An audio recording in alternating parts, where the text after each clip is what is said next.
Okay, hey guys.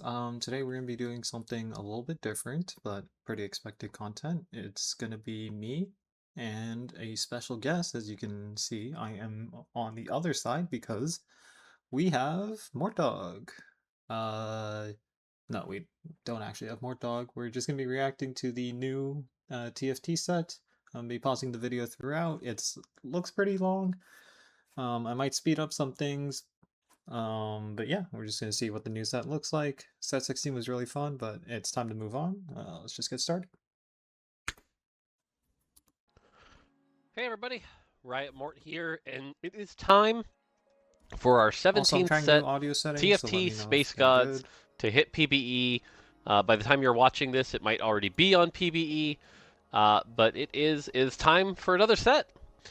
Hooray, Now, another that set. being said, I didn't have time to make a fancy slide deck between work and casting and everything like that, uh, and the fact that I actually don't have my home PC set up right now.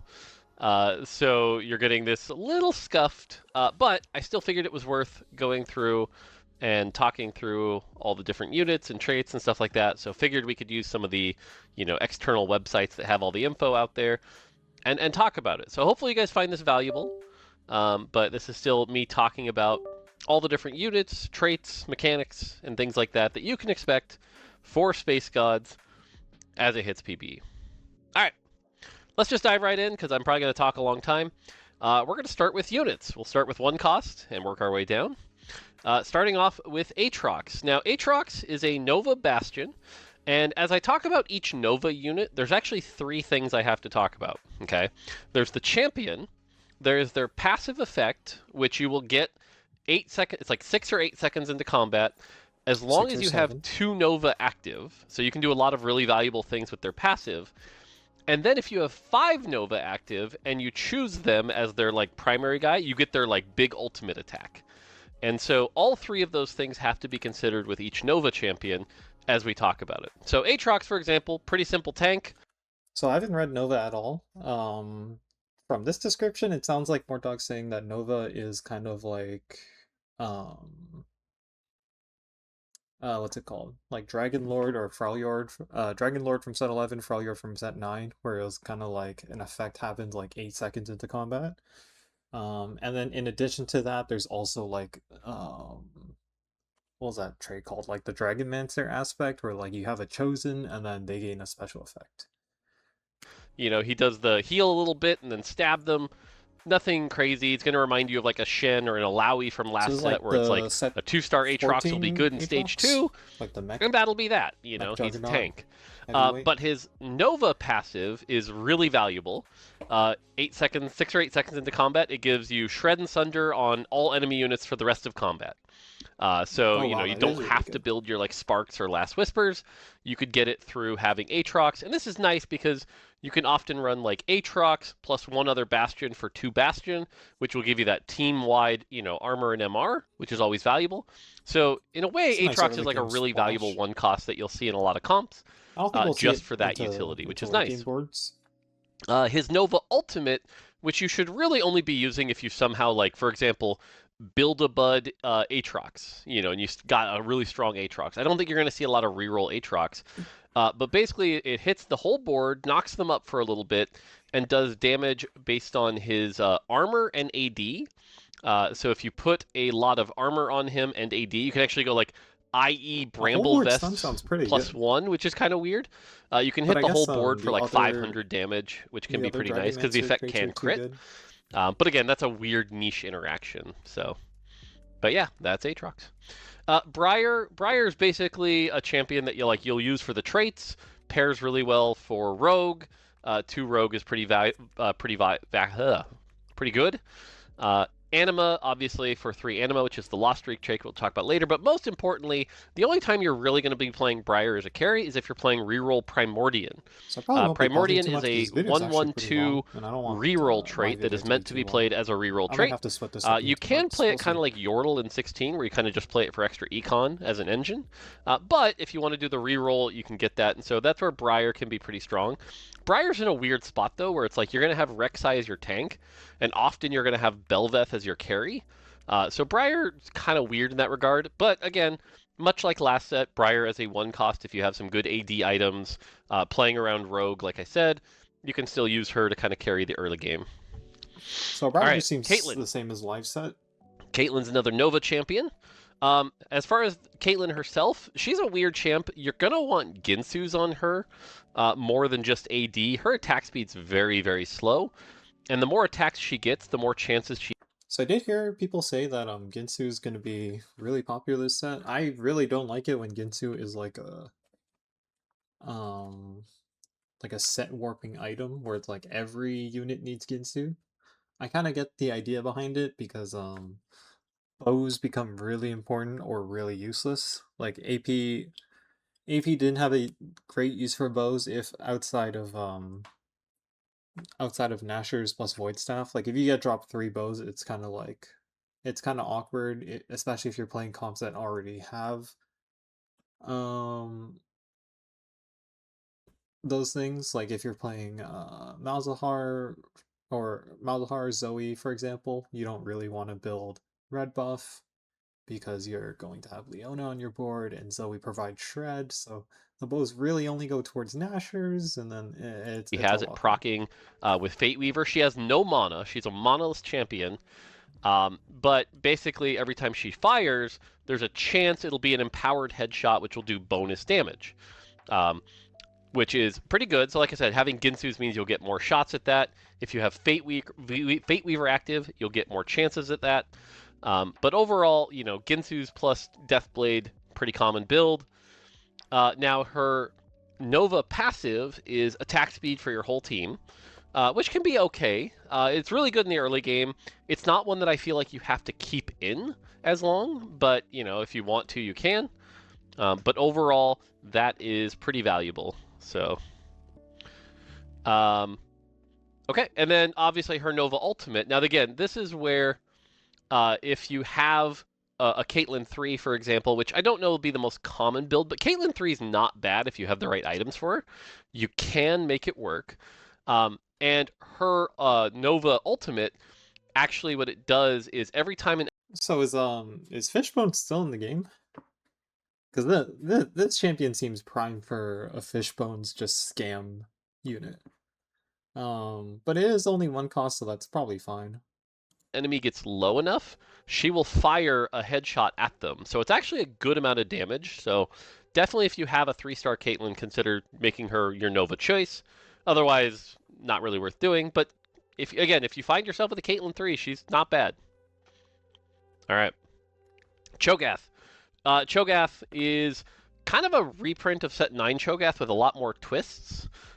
He's the stacking HP, big bruise brawler that you can get going, right? And so if you have an early Cho'Gath 2, or if you can somehow guarantee a Cho'Gath 3, or build a Bud Cho'Gath is obviously going to be very good, he will stack HP. But unlike the last time he was around, it's not just off kills, it's off of casts. So making him tanky early can get you more casts, which is really good. So definitely want to have that going. And then the other thing to note here is he's got a lot of value in that he's Darkstar, and 2 Darkstar is going to be a very powerful splash trait with the ability to execute units. 2 Brawler, which is always very popular, we know that. So all of that's really good. So again, this Cho'Gath, I think, if you can get him stacking and get him going, ends up being very powerful, can hit that 10,000 health, which is These really are good. neat. Like 1 costs are always going to be But, 1 cost, late right? game, Like he's they're not not going to be that somebody you're going to exciting. want on your comp. But yeah, that cool stacking Cho'Gath that can get really And big, it's very hard fun. And there's to also react to the other 1 cost when mechanics they in the don't set, like know Yasuo's Cosmic Hex, for what the example, that rest can of the give you even units more are. HP on top of it. So Cho'Gath can definitely be a really scary champion. All right, Ezreal. Ezreal is an interesting champion because, much like Cho'Gath, he's a stacking champion. If you get an early Ezreal, Oh, build him two up, get stackers. him to 3-star. Every Interesting. takedown you get will get you building him some drones. So he can actually scale into the late game, which is really good. So if you're looking for a 1-cost reroll, he's pretty good. But the other thing is that even as an opener, he's kind of weak as an opener, but he's a time breaker. And 2 time breaker openers are going to be very popular, and that 2 time breaker is essentially like having a bard on your board. If you win with 2 time breaker, you're going to get an XP that you can like sell right away for 1 XP or leave it on your bench, however you want to do it. Oh, it's But if you lose, you get a reroll. set for And so forward. basically, you can use like an Ezreal Timebreaker to Also, like fast also 8 set if you want, which can be pretty set good. But 14 mode. otherwise, standard Interesting. 1 cost AD carry.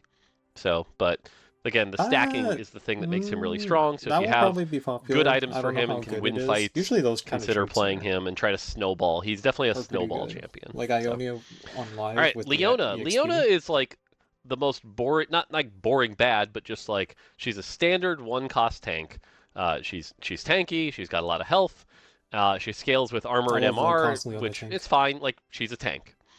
The reason to consider Leona though is that she's an arbiter. Arbiter is a trait that'll allow you to like custom make your own trait, and arbiter in the right cases is actually like very over budget. So it's very powerful. So I did hear about Arbiter as a trait. Um, it sounds insane. Like it sounds like a completely different game. I did also hear about some of the 5 costs, but we'll get into that when we get into that. But it's interesting how like this seems to be the direction this set, where there's a lot of like customization. So I think they're trying to recapture the magic of augments again. I'm not saying like it's a bad thing or a good thing. It it'll be interesting. It'll probably bring like a lot of replayability to the set, which is really nice. If you have like a really good LeBlanc setup, for example. Another thing Arbiter can do is there's actually an output of Arbiter that will spawn more Leonas. So it's actually possible to get like Leona 3 very early, or even Leona 4. Is definitely something you consider. So something you can do is like hit Leona, use Arbiter to hit Leona 3, then move out into like a standard Vanguard. Um, so that's pretty cool. And that's what makes her unique, is just her ability to sometimes get 3-starred pretty quick. But yeah, and It also sounds like with Timebreaker and Arbiter, this will be a high resource set as well. Spoilers for the set mechanic. It the set mechanic actually adds more resources to the game. Some of them grant gold, some of them grant rerolls and stuff like that. Um, so yeah, we're probably in for like another very high cap set, which seems to be the direction of TFT as they were leaning towards in Lore and Legends. like I said, she'll enable Arbiter, which we'll talk about later. All right, Lysandra. Lysandra is a 3 trait unit, so she doesn't actually end up being that strong, but her traits are really valuable, so she'll end up on a lot of boards. We already talked about 2 Darkstar. It's going to be an execute. 3 Shepherd is a very good opener. It's the summon trait of the set. Now, what's interesting is this is the first time in a while the summon has been a class. It's not an origin. But you can do some cool Shepherd openers, much like 3 Noxus opener right now for comparison. And then Replicator, 2 Replicator is basically like a second light double cast. But Replicators So Riot keeps trying to make mage work. Actually I should just let I should let more dog finish a sentence. definitely want 2 Replicator active just for the ability to spread their damage, which is really good. So all of that to say is that, again, I think you'll see a lot of Lysandra on openers, but don't expect her to like necessarily wow you with like tons and tons of damage. It's more about her traits that she's enabling. So, and as a 3 trait unit, that's just Interesting that there's 2 3 trait units in 1 cost. Because last set only had Briar, if I'm not mistaken. I'm trying to think. I mean, I could check that now, but I'd rather just leave it on this video. And then I'm pretty sure the set before didn't have any. So yeah, interesting that there are two three trait 1 costs. Because as Mort did mention, there like the power budget goes into that. So your 1 cost boards might vary in power level a lot. Because you might end up playing things that have 3 traits and those boards aren't as strong as the stuff that has 2 traits. true. We'll All see. right, Nasus. Nasus is another 1 cost tank. Not going to do anything too crazy here, but the thing that I makes love the name of Nasus a this spell, by the little way. more valuable than the other 1 That's cost funny. tanks is Space Groove is a 1/3/5/7. And so just by playing Nasus by himself as Space Groove, you get some of that passive healing that's built in. So like a 2 Nasus, 2 Vanguard opener, or sorry, 2-star Nasus Vanguard opener, where he has like a Warmogs and something else, can actually be like one of the more insane openers. basically he has the highest peak of any of the one cost tanks just for that reason. So he can be pretty good. He does fall off pretty hard though. I don't expect you to see like a 3 cost or 3-star Dacis a ton. So I think from what I've seen, Space Groove and like their units are probably going to be strong early on PB because they seem the easiest to play. I expect a lot of people to be trying the vertical for that early on. Especially if Mort mentions that Nasus is strong early on, it'll just be easy to convert like an early strong Space Groove board into whatever late game board people are already cooking up. Even as we tune things. But if you want to go the Space Groove line, obviously he's going to be okay, especially because he's trait pairs with Blitzcrank in the late game. But yeah, standard tank. Poppy's pretty similar actually in that regard. You'll play Poppy a lot. Poppy's one of the like lower ones cost tanks. She's fine. She does her job. She provides an aura every time she casts, so she'll make other tanks good. So she's somebody you want to play if you have like a good like Aatrox plus Poppy opener is I think pretty solid. Obviously, she can get into Meeple though. Meeple is one of our pretty easy to play verticals, which we'll talk about later. But Poppy's a good tank. All right, Rek'Sai. Rek'Sai is like the champion you play with Cho'Gath if you're playing Cho'Gath, or Rek'Sai is your Primordian tank that can be the star of that Primordian comp. So again, pretty standard here. Tank, heal, keep alive. Nothing crazy as far as Rek'Sai's kit. Just again, kind of really enables those two comps. I think she's generally pretty powerful. So, all right, Talon. Talon's a weird one. Don't sleep on Talon, but Talon's actually really powerful. You just figuring out his item build is going to be the thing that I think surprises a lot of people. But what Talon does is he stabs the target and they start bleeding, and the bleed takes a long time. It has a pretty high duration. But then he, 30 mana, he'll then jump to a new target that's not bleeding. So he's kind of like the dot mage that you see in a lot of comps. So what's interesting is if you can give him like an Edge of Night and a lot of damage, he can go around and like get everyone bleeding. And then if you have a pretty good front line, actually do a surprising amount of damage. And the fact he's Rogue, Rogue has like a built-in Edge of Night effect as well. So he can Oh, I do a forgot about lot. It's Rogue. really just about Rogue was keeping him in alive set so 9? that bleed can do a lot of damage. If he gets targeted, Set 8? he'll die very quickly.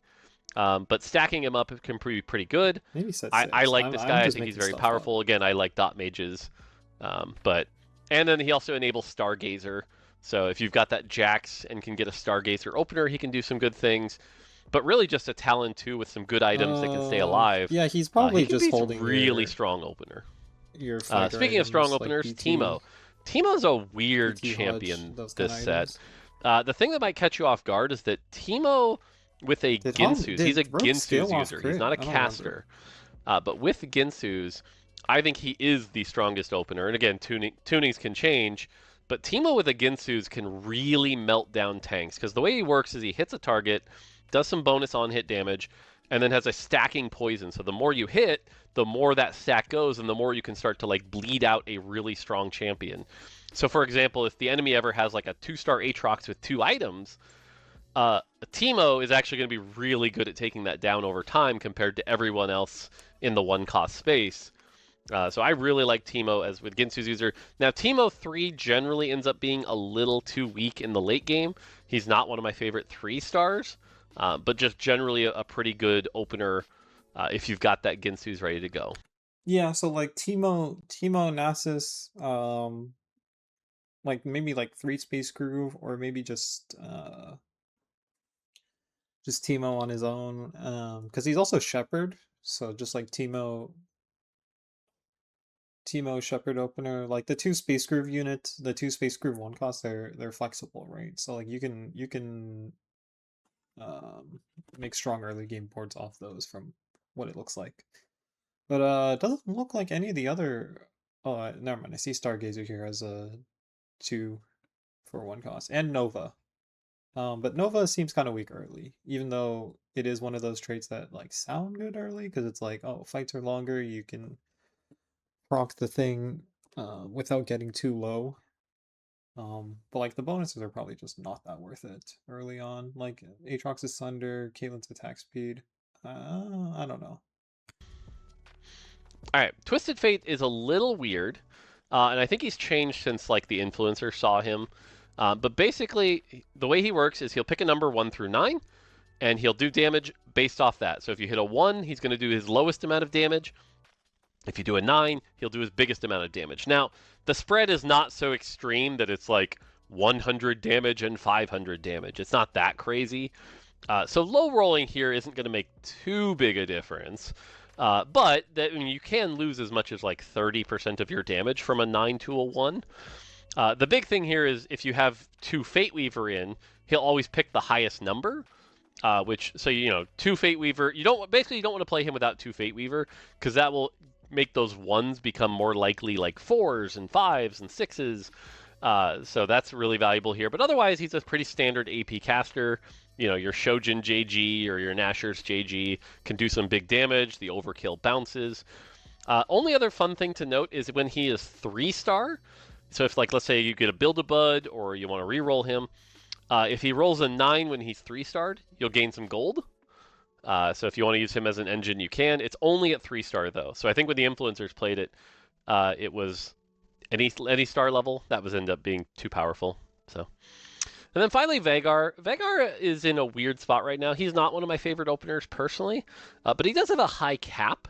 Again, you'll want Replicator, you'll want I'm kind of Meeple, surprised with but Vagar being as a an one opener, cost, he they ends up being make a him a little weak stacker. because of his scaling with those Instead, traits. it's Ezreal But and once you get him Cho'Gath. going and you And have like Cho'Gath 2 makes items sense, for but this guy, he Ezreal is actually a little bit of does a weird pump one. out a lot of damage. So, if you have a couple Vagars, maybe consider like Lost Streak and to convert him into 3-star, or save the items for someone else like a Nami. But overall, he enables the Meeple line. He can enable replicators. His traits are solid. But yeah. He just looks like a low All right, cost that 2 cost. you'll play. Akali.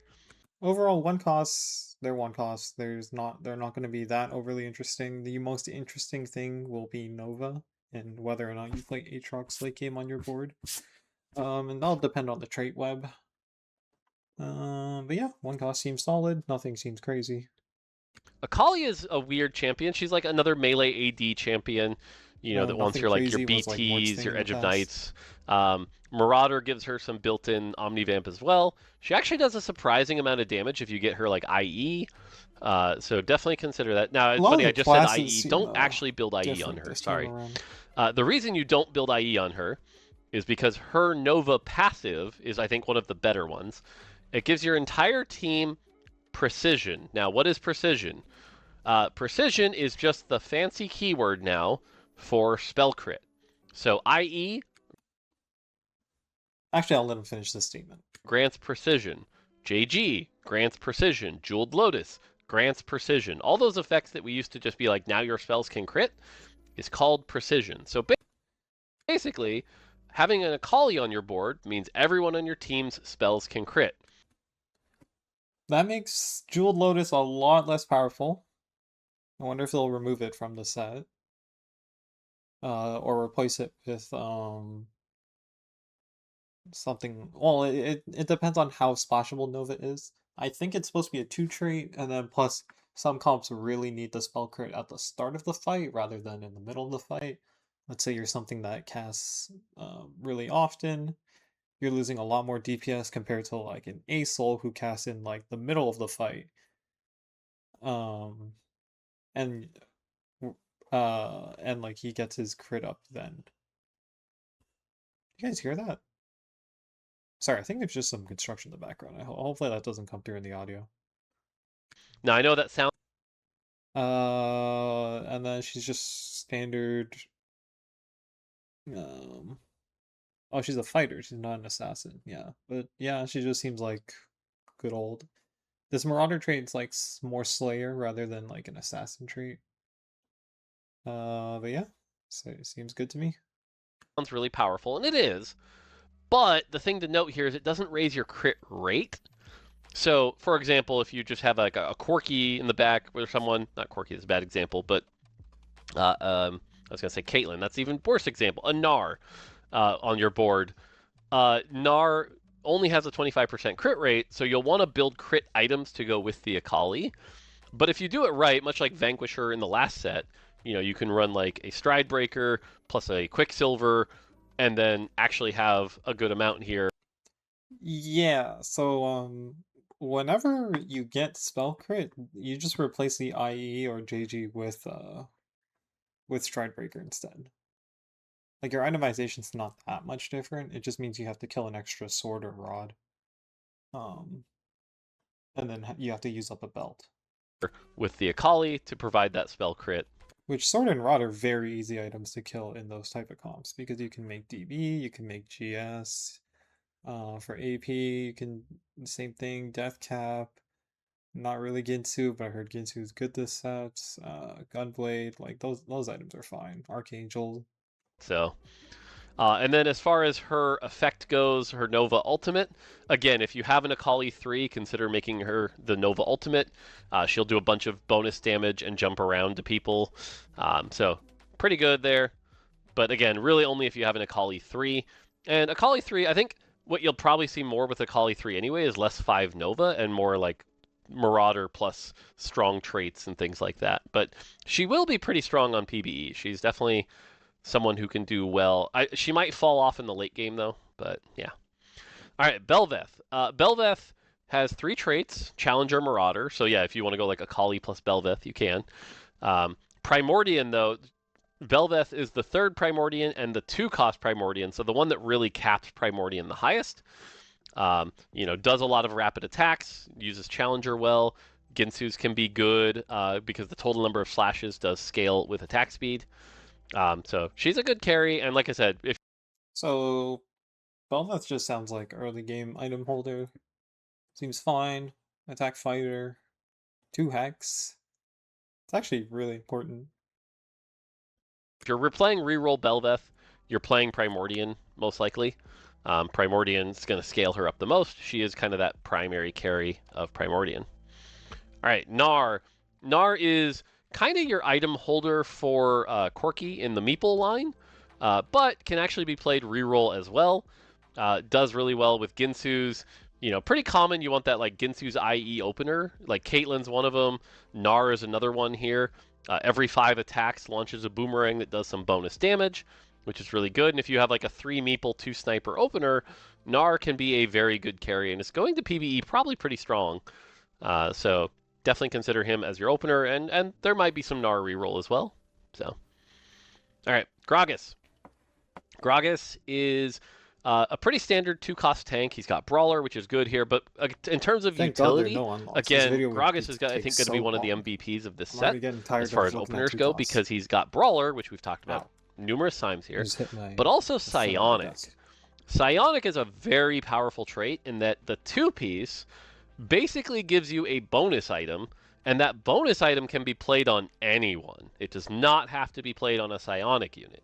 So, for example, if you have like Gragas plus Victor or Gragas plus Pike, all of a sudden you're up an item, which is a very powerful thing.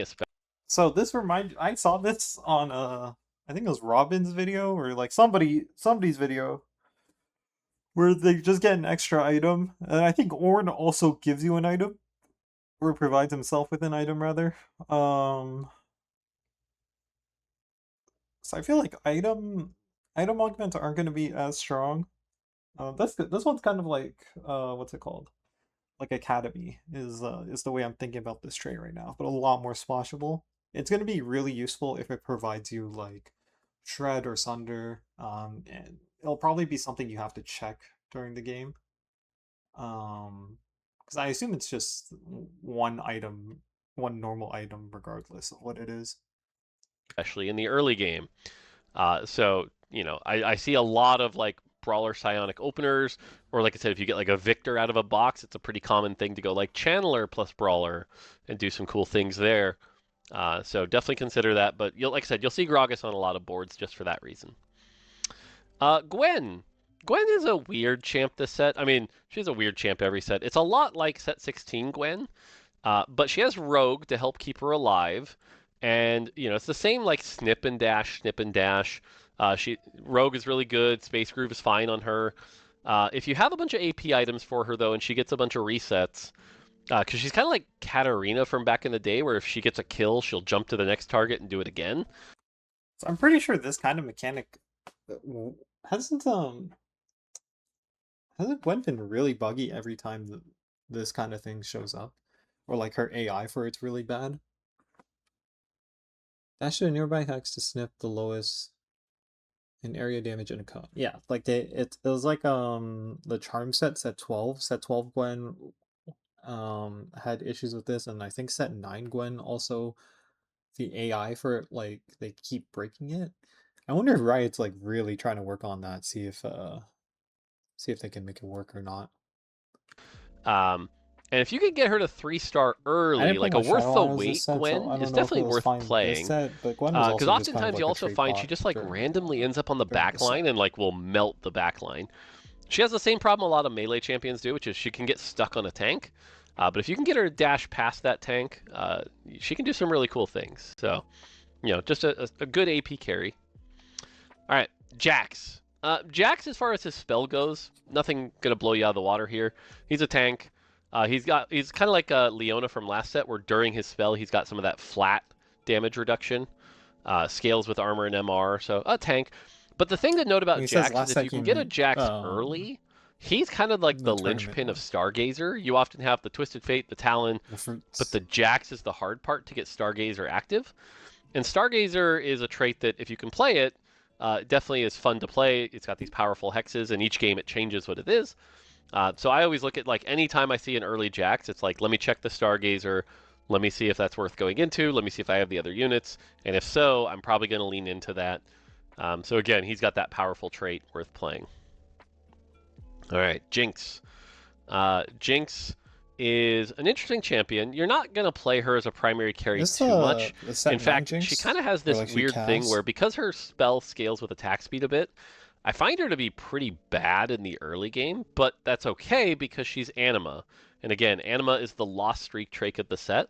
So I wonder often if what there's a happens is you reroll get a line for her. Jinx, you play some Anima, you lose, lose, lose, lose, I feel like lose, Riot then really power likes up and hit the reroll lines Jinx for 3, and Jinx. actually she's a beast. Like for a lot of our playtests in the last couple weeks, Jinx 3 with like 3 items Like she's has almost been always a very, very carry of some powerful. sort. And like So a just calling genuine that out carry, though, not that just like like, an early game let's say item you start with like holder. a Jinx 2 from Warpath or something. That's not actually the best spot to be in, but she does scale really well. And she's kind of a marksman. She wants that attack speed. That's the other thing too is don't play her without attack speed. Even though her spell is doing most of her damage, because the spell has an attack speed scaler, you really want attack speed on her. So, Another Ginsu character. all right, Meepsy, fun little champion here. A little Meep controlling a space golem. Meepsy's very cool. Really, really good traits. Kind of has that curse where because the traits are so good, probably isn't going to be like an overpowered champion by any means. But has Shepherd, the summon, which we talked about. Has Meeple, which we talked about is kind of like the big vertical, makes her good.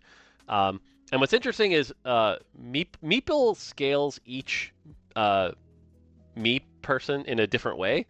And Meepsy's scaling is all Yeah, I don't know healing what you call them. received goes up. Meep. So this is where Meeple things scales like other meeples. Spirit Visage is really good on Meepsy if you have like Spirit Visage Warmogs plus something else, or if someone else on your team has a Gunblade and you want to run Meepsy as a primary tank, you can do some cool The stuff problem with there. all these meeple units And then is I finally, don't know how good they Voyager. are without Voyager's a reading lot meeple like because I have no Strategist clue in the what the past, meep where your bonus front line means. gets a shield, your back line gets some damage amp, and then the Voyagers get more.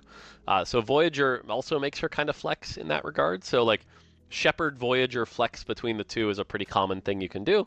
So because of that, Meepsy has very valuable traits. So Valuable traits, but I all don't know right, what they do yet. Milio. Milio is a lot like Probably a good Ezreal in unit. the sense that like if you have a Milio opener, you're looking for that Timebreaker fast 8, use that to play well. Milio reroll is it won't be something I think we see a lot of unless you get like worth the wait.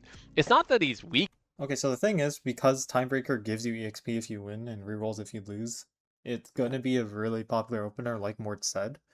Um, but if it's two backline units and one front row unit, which I can see is Pantheon right now, plus their 2/2 cost, it's like you probably won't get this opener that much.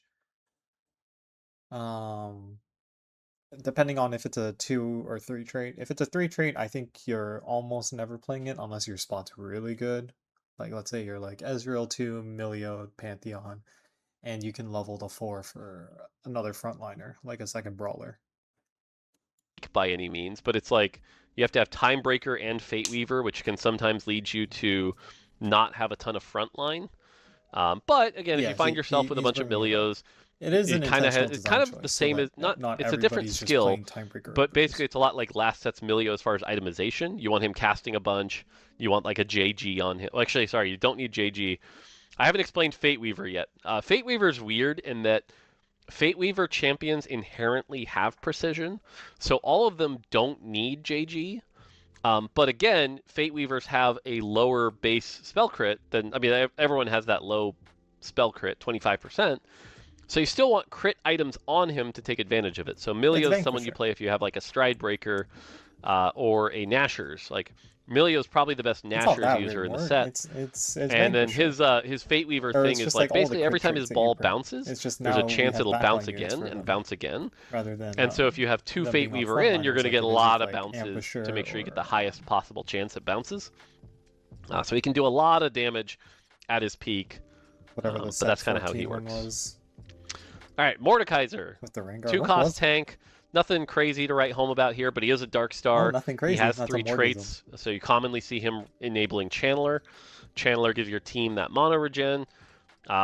This dude's a beast. Like he's Okay, very Chandler powerful. is the mono trait, like If you see a Invoker Mordekaiser or 2 on stage 2, be scared.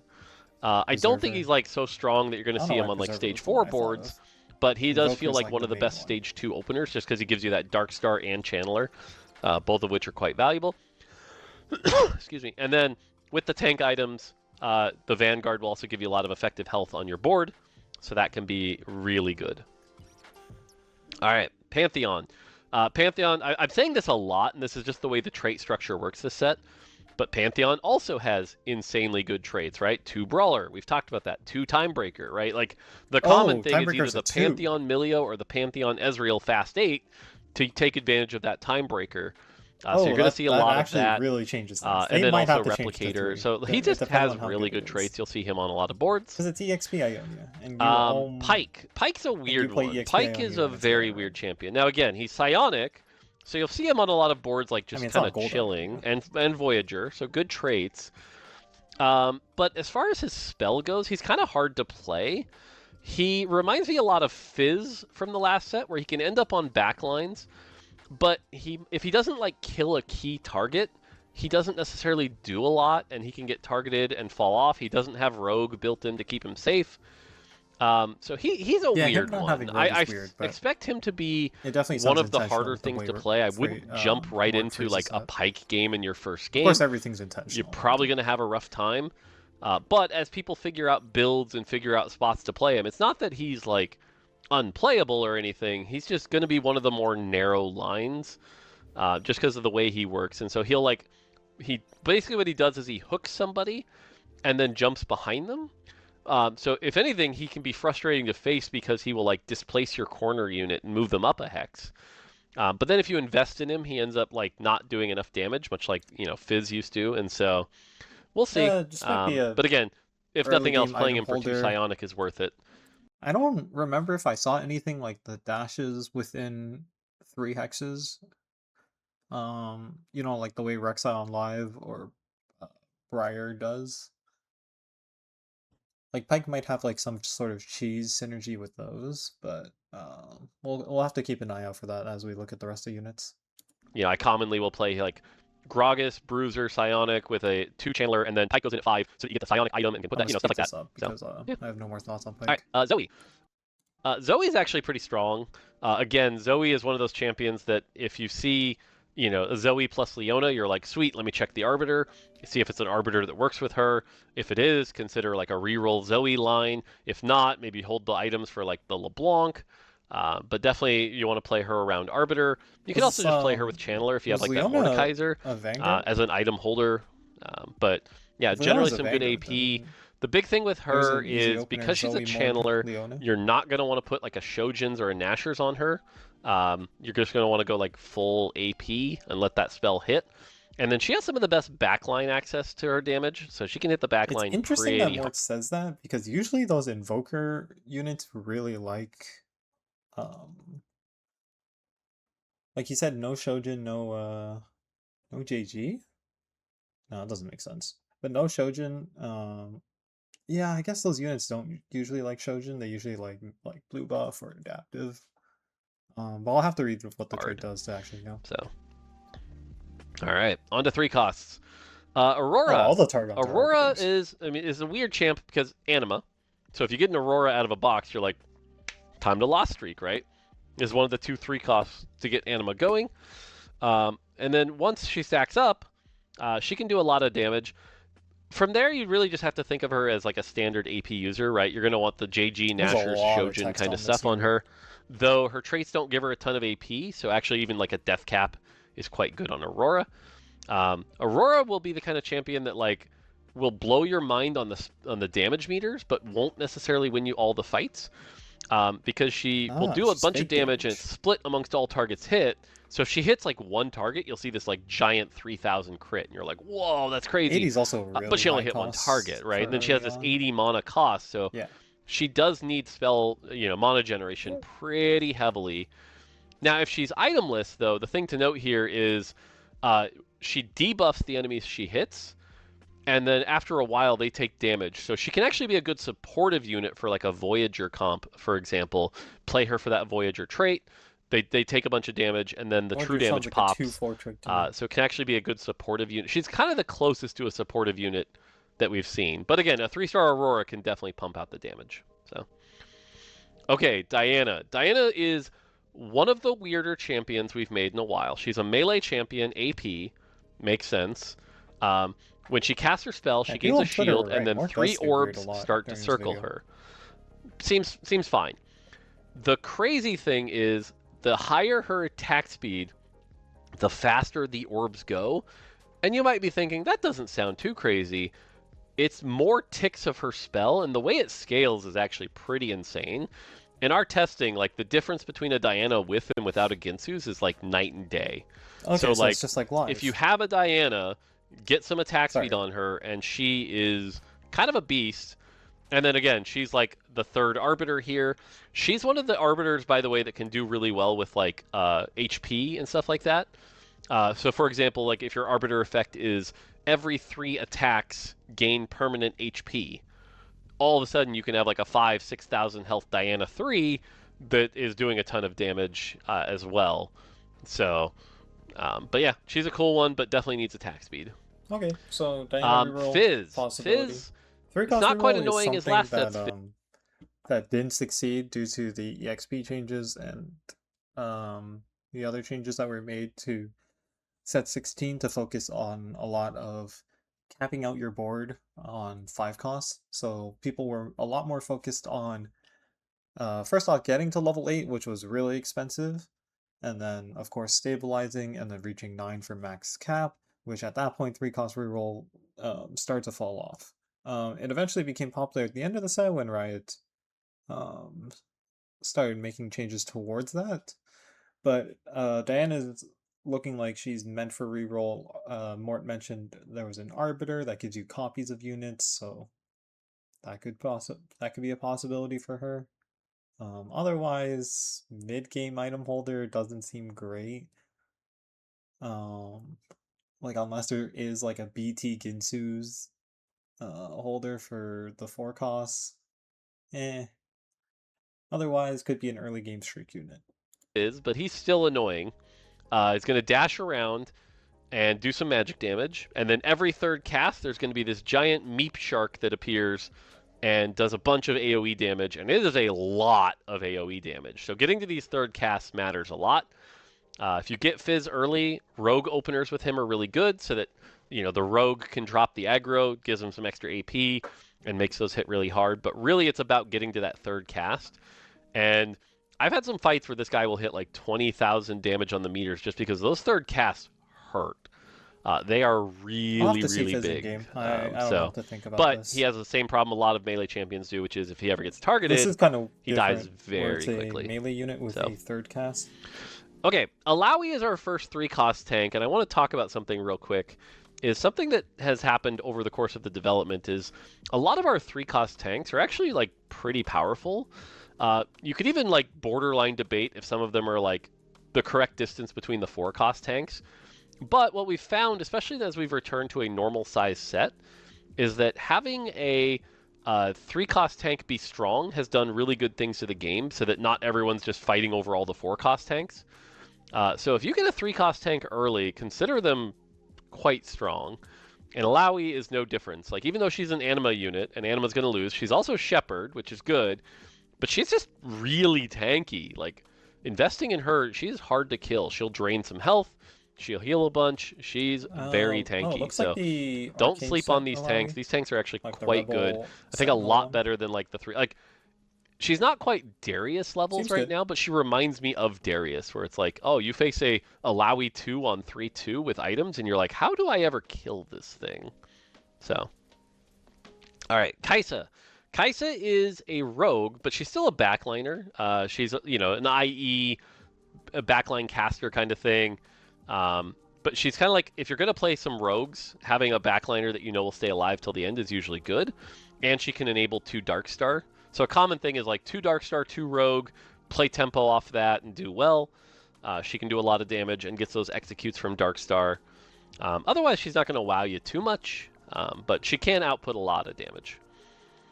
All right, Lulu. Lulu is kind of a complicated champion. Not that complicated, but the thing to note here is she's an AP caster, right? So she's going to want, again, your Shojin, Nashers, JG, Deathcap, all that stuff. She is a replicator, so you're going to want 2 replicator active. But the crazy thing here is that her spell slightly changes based on the Every game. Stargazer. Now, you don't even have to have Stargazer active. It's just, what is the Stargazer this game? I don't like it when there's a lot of traits I have to check. Like on live, I'm checking Ionia. I guess you don't have to check Bilge. And I think that's fine. But like when it's like set, what was it, set 7 where you have to check Mirage? Um, and then wasn't there like an item thing you had to check in set 7? Oh, Shimmer Scale. Like I don't like it when there becomes multiple things I have to check every game. That will change her spell a little bit. So, for example, if it's the Serpent Stargazer, she will also shred a bunch of flat magic resist with her spell.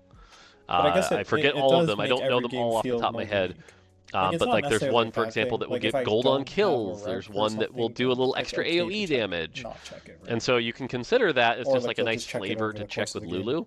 But otherwise, she can do generally pretty good. I mean, literally, our final playtest today, I just took second with her with Lulu 3, and it was the Serpent one. That's why I knew that one off the top of my head.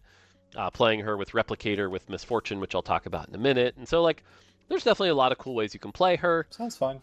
But yeah, solid AP carry. Okay, Maokai. Maokai is going to be another popular unit. Maokai has a passive that says he gains more health from all sources. So, and he's a brawler, which gets wild. So if you have a Maokai 3 with like 4 or 6 brawler and a Warmogs, this guy can hit Cho'Gath levels of HP. You can do some pretty wild stuff with Maokai. Like Maokai out of a box into Cosmic Hex can be pretty I mean, insane. yeah, I hope he hits Strogoth Hefty levels of rolls, HP. although I don't think Hefty Strogoth rolls is is in a the set. 1. But there are definitely augments that like It give won't health stack that as like much as pair Silent really Burst, well with right? Maokai. So definitely consider that. And on top of that, he's a Nova unit. His Nova passive is actually Transfer. one of the weaker ones. As we hit the Yeah. higher cost Nova units, their passives get weaker.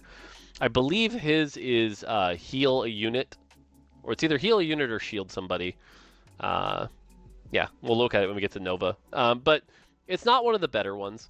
Now his ultimate, his 5 Nova ultimate, is like the safe choice. If you're running 5 Nova, and maybe like you don't have your kindred itemized yet, and you want to, play around that, his is like the safest, which is it hits the whole board and stuns them, right? You basically get a board-wide stun by playing 5 Nova. It really does So feel he's like a safe Dragon Ball. choice if you're Like your looking to late do game that. cap probably includes His spell at least itself 2 is actually Nova. not that impressive.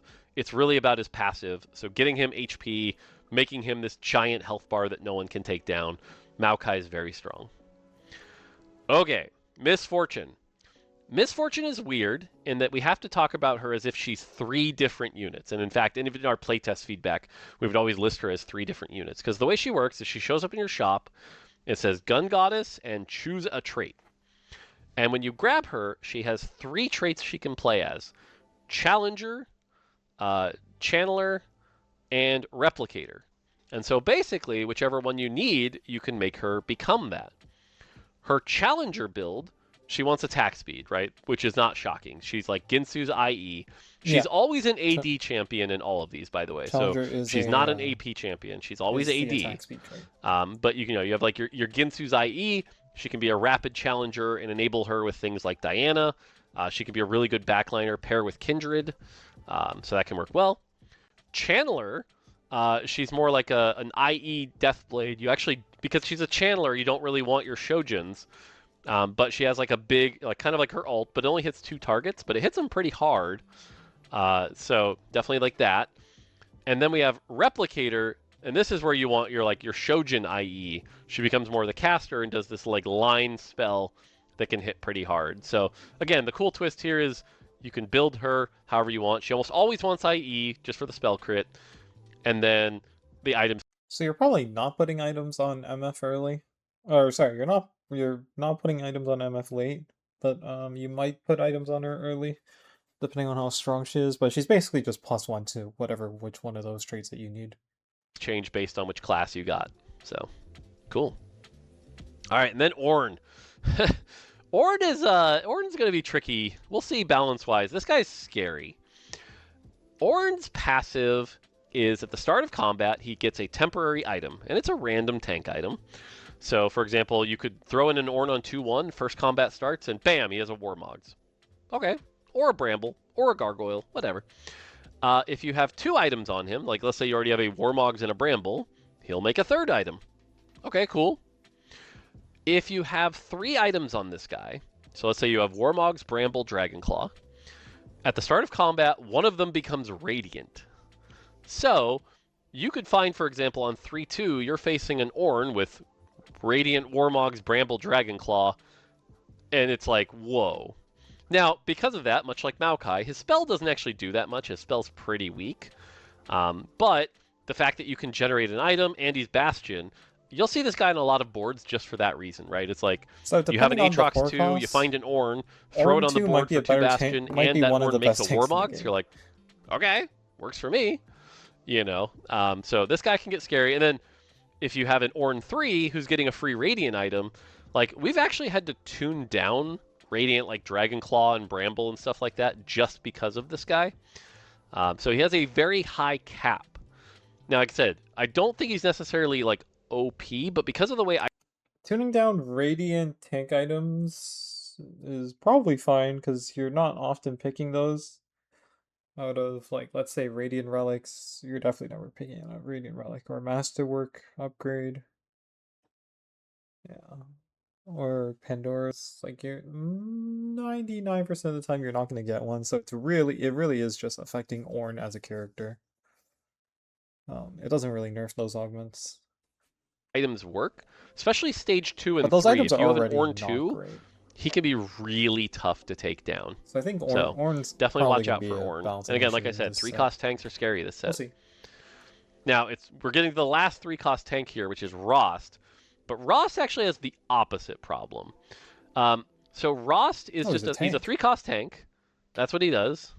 That's Pretty what he standard does. spell. He knocks people up. You know, no big deal. Heals. His trait, though, is called Redeemer. This trait is interesting, and it's actually one of the reasons why whenever I get a Rost out of a box, I actually personally sell him. I actually think he's a terrible opener. His trait says for every non-unique trait you have active, your team gains armor, MR, and attack speed. So basically, for those of you that remember the augment Built Different, where it's like try to have as many small traits active as you can, it's built different for your team. So, you What? know, late game, this can get as high as like No? You mean Bronze for Life? Martin. That's like the opposite of built. He's an active, non-unique, right? 20 armor and Active? MR and attack Keyword speed being for your team, active? The opposite of which can be built really different? good. But the problem is, if you get him on stage 2, you have like 1 trait active. And Yeah, this okay. also scales with It's his Bronze star for level, Life. by the way. It's like 3, 4, 5% per trait. So a Rost on the opener is like, yay, 3 armor and MR, who cares? But I find this guy, like, especially this set with the way the traits I told you they're all very valuable. You run like a 2 Brawler, 2 Bastion, 2 Channeler, 3 whatever, you know, a couple Voyager, 3 Shepherd, 4 Voyager, whatever. And then like you hit 9 and you throw in a Rost, and it's like a lot of power just being added onto your team. So I find him to be like one of the 3 costs you want to put in on 8 or 9 to get full advantage of that Redeemer if you're playing this kind of comp. So pretty cool there. I expect to see a lot of comps cooked up with him, but his passive, again, like team-wide 20 armor, MR, and attack speed for your team, pretty good. And he's not a weak unit, by the way. Like, he's actually also a solid tank, especially because he's kind of a threat, so he has pretty good base stats. So, all right, Samira. Samira's a weird one going to PvE. I know you're looking at this and thinking, okay, play her in Vertical Space Groove. And that Maybe. could make sense, but the weird thing about her is she has a passive. And some of you have remembered we've done passives like this before, but basically where anytime an enemy is knocked up, Samira will shoot them no matter what she's doing. So there's actually like double trouble boards where you could play like 2 Rosts for the knockups. I believe Ornn has a knockup. Okay, so And then DP like is staying 2 this set. Samiras in the back, and they can all just like there's a knockup build out there that's possible. But yeah, she's an interesting one. She's also just a standard AP caster. You're gonna want your like your Shojin IE kind of thing. A lot of the spells there, but also you can just go full AD, right? You can just ignore the Shojin and just go like IE Deathblade Giant Slayer, so that passive gets as big of a hit as you can each time you do a knockup. So pretty interesting to see. Samira's one that again I don't recommend you play day 1 of PBE, but as you cook up builds where Samira does well, she'll actually have some really neat stuff. All right, Urgot. Urgot is the first of the mechs that we should talk about. And if you've seen some of the trailers, you probably know already. But mechs are weird in that mechs are either the champion or you turn them on mech version, and now they are a Oh, I saw the Colossus-like champion. They TFT take up 2 clips video slots, on this. they're That extra seems really powerful, cool. and they count as 2 mecha. So Urgot, for example, can just be normal Urgot, or you can turn him into this like siege tank, and now he has a bunch of extra health, a bunch of extra damage, attacks slower, and counts as 2 mecha. So it's pretty cool. I like mecha a lot. I'll be playing it a lot in my games. Mecha Urgot also does is sound really weird interesting. though, in I that he's might very feast or famine. If he gets stuck on a tank, this dude will do play very a lot of it. little. But Just if he slam can like melee get items and past play it. them or has some big crits or repositions with his dash, this dude will melt backlines. I have seen Urgots do 10,000 damage on like 3-1 just because they like moved around and got to the backline. This guy has a very high cap. The other recommended guide I'll tell you, by the way, for mechs is if you have 3 items for them, turn them into mechs. If you're gonna play them itemless for their traits, don't. Makes Like that's the sense. simplest way to think about mech. So throwing in an Urgot just for like the Brawler and Marauder, totally viable. But if you do that, I don't recommend turning him into the tank. If you've got 3 items on your Urgot, please turn him into the mech. And I'll talk about it when we get to the trait. But yeah, that's Urgot. And finally, Victor. Victor's a weird champion. His spell does a lot of damage, but it's very front to back. I find him to be a very good opener, specifically for Psionic. He can actually melt tanks before they Is really this come weird? online, but I I find don't think late this is game weird he's at just all. too slow. So my recommendation here is, again, Victor out of a box. By all means, play him. Victor reroll. I don't think it's quite there yet. So the other thing, again, because he's a channeler, don't necessarily build things like Shojin. Really just go for, like, does he have the psionic item? Mana regen is actually really good. Blue buff is actually really good on channelers. I should have said that earlier. Yeah, okay, But so it's yeah, just Invoker. so he can do a lot of damage though. JG, like JG Deathcap blue buff, totally viable build. So okay, forecasts. I only have I've got an hour and a half left. I got to get through this in an hour and a half. Oh god, hour and a half. Okay. Hold on, I might have to cut this video into 2. My runtime's at 1 hour right now. You know what? I'll just do the whole thing and then I'll yeah, because there's only an hour left of this video. Aurelian Soul. This is an interesting one in that he can operate as I'll cut both. it up if I If need you have to, like but I'll one just do the leftover whole item thing at for once. AP, he sits on the back line, he shoots a beam, does some damage as a standard unit, can help Chandler, totally fine. If you make him the mech though, he becomes that starship that flies around and does damage. And it's interesting because what I found with Aurelion Sol is that he's very strong early. If you get him early, you can win streak like stage 3 and half of stage 4 with this guy. But late game, because his damage is so spread out, he tends to struggle a little bit. You end up needing like a secondary carry to really help him. But that being said, Yeah. pretty standard AP items here. You really just want to go like, full damage, which is true of both forms. So just so that those ships are doing as much damage as possible. Death Cap JG, stuff like that. So, cool. All right, Corki. Corki's one of your 4-cost caster looks interesting. backliners. Again, the I weird thing love here is that because he's Set 3 Fate also. Weaver, he That'd be doesn't cool to need see. IE. So Corki really benefits from like Stride Breaker plus Death Blade plus like a Giant Slayer or even something like a Quicksilver. So that's pretty cool. Otherwise, again, They're play him both with quirky. Meeple, right? You're going to want to play him with He's 4 a Set Meeple, or 13 sorry, quirky, 5 right? Meeple or 7 Meeple. But yeah. Okay, the Mighty Mech. Same thing. This is our last mech. Gold Gathering. This is the primary tank of the mech comp and a really good 4-cost tank. Because again, he can be a Colossus unit. So imagine you got your like Warmog's Bramble Dragonclaw on a unit that has baseline like 2,000 health. It's pretty insane. So he can be one of the better tanks. The weird thing about him though is that he's a Voyager unit, and your instinct's going to be like, oh, I'll play him in Voyager. But actually, he doesn't benefit from Voyager that much. Voyager's frontline is a flat shield health, I don't even and know so what because he's Voyager got is like yet. Is it 3 Strategist? 4,000 health, an extra 200 300 shield, who cares, right? But that being said, playing him in mech, like with 4 mech, can do some pretty cool things. I also think he's going to be one of the better emblem holders. If you have like a bruiser emblem on this guy to pair with Urgot, I think that will be insane. But just be aware that like don't be baited into thinking that like I should play him in Vertical Voyager. You can by any means. I just don't think it's as amazing. And in fact, if you're playing Vertical Voyager, I find it better to like actually have him just be the itemless version, so you can have an extra slot.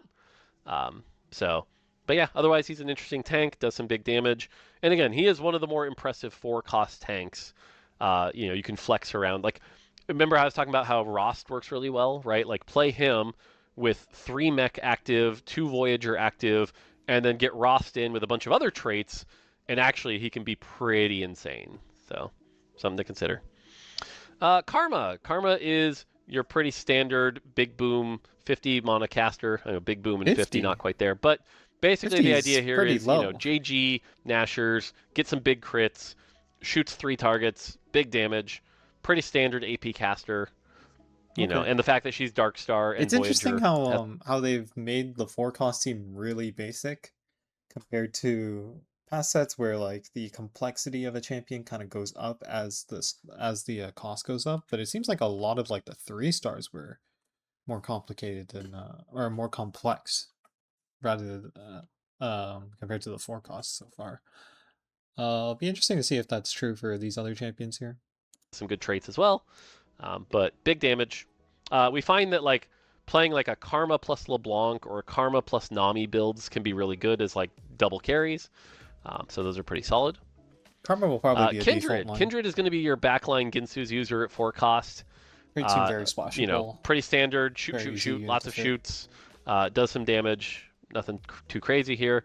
Her Nova passive is one of the weaker ones, which is just, I believe it's heal a champion. So nothing crazy there. But her Nova effect, so this is where, again, if you're playing 5 Nova and you have a Kindred with 3 items, Kindred is probably going to be your common 5 Nova pick. And basically what it does is every time it procs, it'll put one of her marks on people, and it can proc multiple times. Hers is the only one that can proc multiple times. And so it's just going to help her mow things down quicker as you hit those 3 marks to get Wolf to come out and bite. So, yeah, it just basically, she's a good carry, and if you have 5 Nova, it makes her Definitely an even Ginsu better carry. carry. Kind of like how traits do.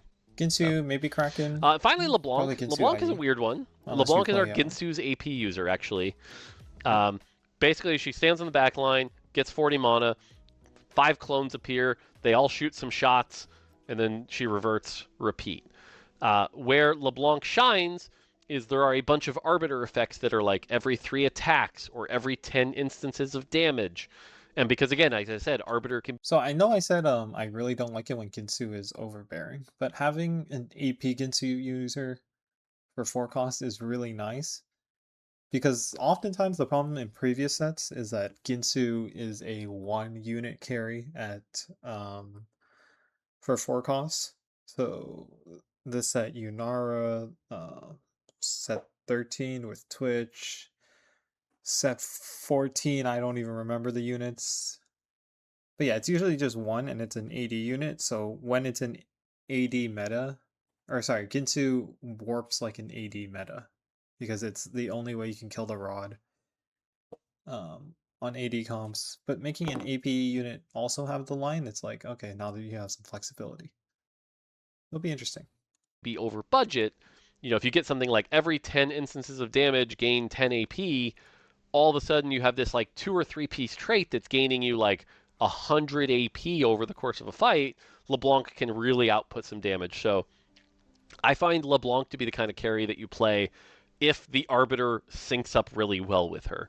If it doesn't, then I typically try to avoid LeBlanc, but definitely has some pretty high caps with Arbiter there. All right, Master Yi. Master Yi is our AD damage dealer. If you get him early, very good. Again, Psionic. There's some good Psionic items with him. Marauder. But otherwise, reminds me a lot of like Belveth a little bit. Actually, that's not true. Closer maybe even to Kind like. of. Actually, I don't know if there's a good comparison last set. But TLDR here is basically he wants to attack fast and he's a melee champion. So even something like Edge of Night Ginsu's plus some damage This will probably be your artifact holder this set. can be really good here. Every time he I guess Warwick actually. Warwick might be the best comparison. He kind of reminds me a little bit of that like Warwick kind of strength, and so he will do a lot. He will heal a lot with Marauder.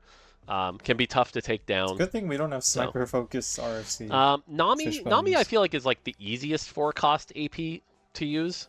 All you Speaking of really which, need to get her operated is not 2 many Fishbones replicator. holders. I don't see. She doesn't have to be played in Space Groove. 4 replicators obviously good as well, but like if you were playing an AP opener early and then transition into a Nami on 4-2, you should be doing all right. Nami's kind of been like our baseline 4 cost, so I expect her to be pretty easy to play and do pretty well. Yeah, she's Nunu. probably just Nunu vertical, is the 4 like the cost Mossy CC is. tank of the set. This dude will be played in a lot of comps. He can enable 3 Stargazer, but basically he drops a snowball where he is, stunning everybody, and then he pushes the snowball, which can go towards backline, and stun them. So with the right stuns, this guy can hit like 6 out of 8 units. He won't hit both backline quarters, but if you thought Swain was popular, Nunu's the same. Now, Nunu doesn't have as good a traits as Swain, so I don't think we'll see, the 4.3 levels of usage that we saw Swain see.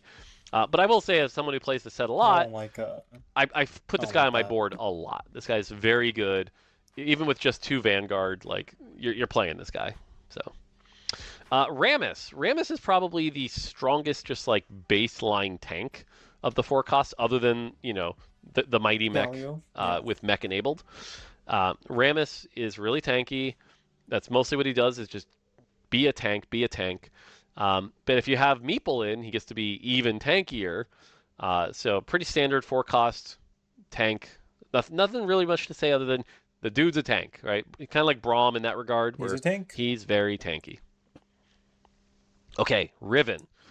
Riven is really interesting. If you liked Riven from set 4, this will remind you of that, but I think actually a lot better.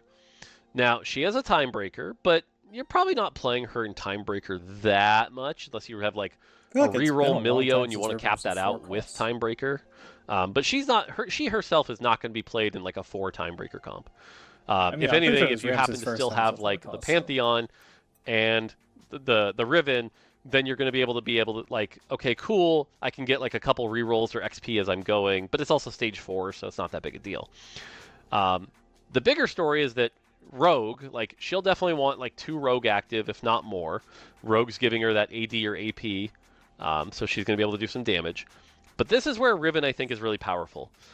Her passive is that basically whichever one is higher, AD or AP, she will do that type of damage. So if you have a bunch of AD items, great, you have an AP rogue or AD rogue that's doing whatever. If you have AP items, she's an AP damage dealer. So she can use almost any type of item. She is, in my opinion, the best secondary carry in the game. And all you really need to make her valuable is 2 Rogue.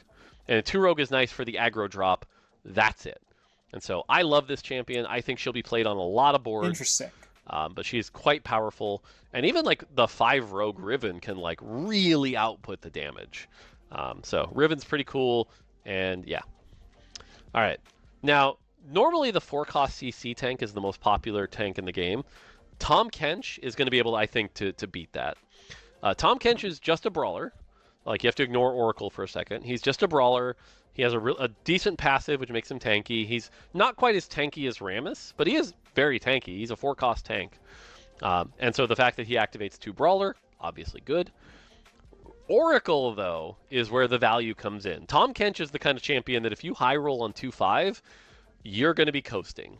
This because Oracle is an engine, and what it basically says is every 3 turns, gain something. Gain something you need. And so what he'll do is he'll give you like a 4-cost of a champion you didn't need, or some extra gold, or items. And Wait, like, what? he will generate a lot of resources. And so it is very, very common to just be like, okay, it's late game, throw in a Tom Kench for 2 brawler and free resources. Sweet. Or, hey, I happen to hit 2-star Tom Kench. You can play him in any comp because all I really need is 2 brawler active. So I think you're going to see a lot of this guy. You just print stuff And then for finally, free Xayah. as a 4-cost? Okay. I wonder if you're going to see any BS. Like, let's say somebody starter kits into Tom Kench, or they level to 5 and they get like a 2/6 Tom Kench. We'll see. Xayah is actually one of the harder ones Maybe to I play. wasn't paying attention to Oracle. Sweet. I mean, Be like, I need to Pete, hear a him champion say. you didn't need, or some extra gold. What he'll do is gain something. Gain some 5, you're going to be coasting. This because gain something. Gain something you need. And so what turns, gain something. Is an engine. And what it basically says is every 3 turns, gain something. Okay, it's every 3 turns. Sweet. So it's not that. I really need to. And then finally, Xayah. Xayah is actually one of the harder ones to play. She's the Ginsu's AD user, but she also wants Stargazer, and so she's a little more narrow than some of the other champions we've talked about. But that being said, if you have like 3 Stargazer, 2 Sniper active, and she also likes Ginsu's, by the way, or I think I already said that, but yes, you did. She does have a very high cap. Like, going to PvE, unless they nerfed her, like, she was like the strongest 4-cost carry.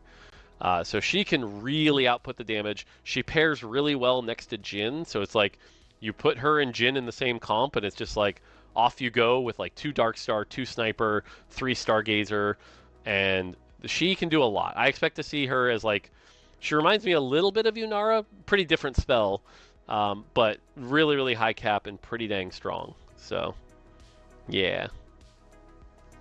Cool. All right, then we have our 5 costs. Now, one thing to note before I start talking about the 5 costs is all the other champion number counts, by the way, are like the standards of what you would see in like set 14 or 15, right? Like 14 1 costs, 13 2 costs. The only thing different is that you'll notice there are 10 5 costs instead of the usual 8. So I know one of this is because of Zed, but yeah, I'll just let Mort talk. I don't know why I'm pausing it here. Now, it's actually only +1. It's actually only 9. Zed, which we'll talk about in a second, is only available through an augment, but this does mean this set has more 5 costs than usual. So something to keep in mind is that Zed is, so we have more 5 costs, so it'll be a little harder to 2-star them. Only a little. So, okay. Gonna try to power through this. Bard. Bard has a couple things going on here that are important. The first one is that he is in Meeple, but he doesn't actually scale with Meeple that well, so don't feel like you need 7 Meeple to play Bard. Bard is actually just really good by himself with 2 Channeler. Okay, so in the past we've had this problem where you can only play these 5 costs if you have their trait active. That's not Bard. Bard is very good outside of Meeple. He does a ton of damage and does not actually scale that well with Meeple. Okay. But the weird thing is, he's actually very good in Meeple for other Meeples, because what he does is he grants the nearest, I think it's like 2 or 3, I think it's 2, uh, other Meeples +1 Meep, which is their trait. Oh, they So call them essentially, it's like if you're astronauts. playing 5 Meeple, Okay. having a Bard next to your Corki means the Corki is now like 7 Meeple. Or if you're playing 7 Meeple, it's closer to like higher than 7 Meeple. So he powers up That other sounds really Meeples. So confusing. that's what makes him good in I'm gonna need to vertical read the Meeple, trait. but not himself. And so if you're playing him as the carry, play him outside of Meeple. Okay. Now all of that to say is, what is his spell? His spell is a ton of damage. He's like a big AP. I think he's like the better version of Victor. He just does a ton of damage front to back, and he can like melt tanks. So you want a lot of AP on this guy, right? Like Death Cap, JG. Blue buff is good for the mono regeneration. But what's cool is if he kills people, there's a chance that he abducts them and makes copies on your bench. And so he can also generate some resources. So does some cool stuff here. And then if you haven't seen it, he can actually use this ability on the Elder Dragons on 5/7 and 6/7 and get copies of Elder Dragons. So He, no, pretty neat. nobody say a thing. Nobody Okay, clip that. Blitzcrank. Blitzcrank's a weird one. The thing to note here, by the way, is Blitzcrank, not a tank.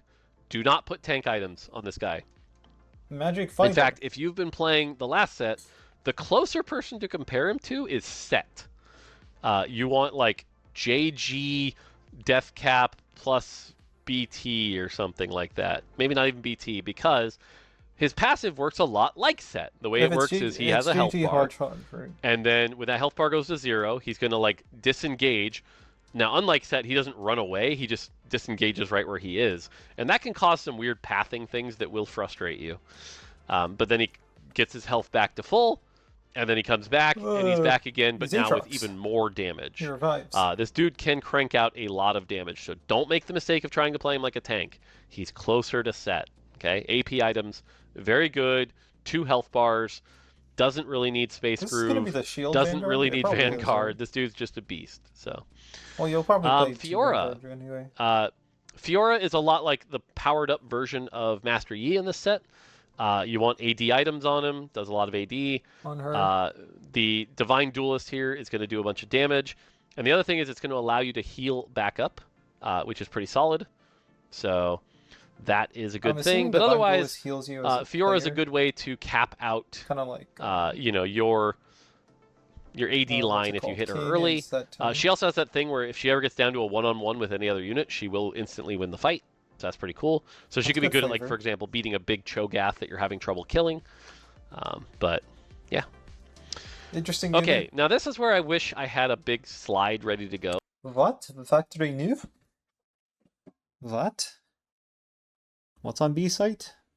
Because I wish I could talk about this longer. Graves is going to melt your brain. And I wish I had more info ready for you to go here. Maybe I'll try to make a separate post on Twitter later.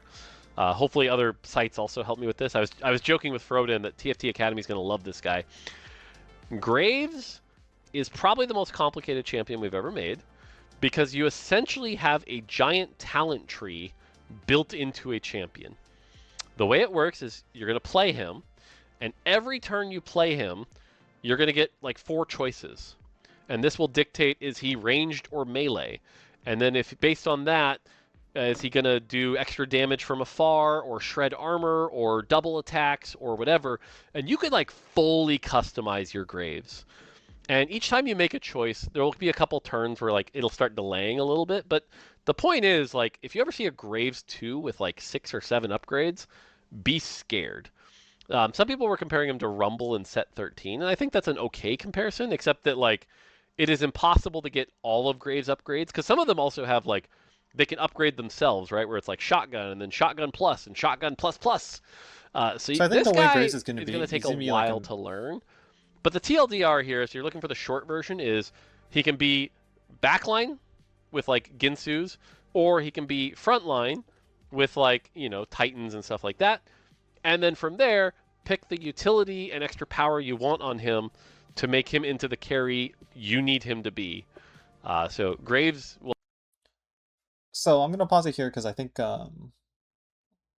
Mort's just gonna say like he's not gonna add like that much more to this. But basically, I think the way we're gonna be playing Graves is gonna be the similar to how we play TF in set 14, combined with Tom Kench in the live set, where basically you're spending gold every turn to upgrade the Graves, almost like Heimer in set 9, but you have to do it every turn. So there will probably be some sort of fast 9 comp that can also generate resources so that you can make it there plus feed the Graves.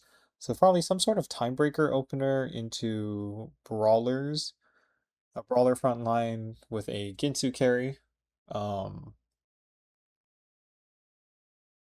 Yeah, Brawler front line with Ginsu carry, so that you can play Tom Kench, and generate resources that way.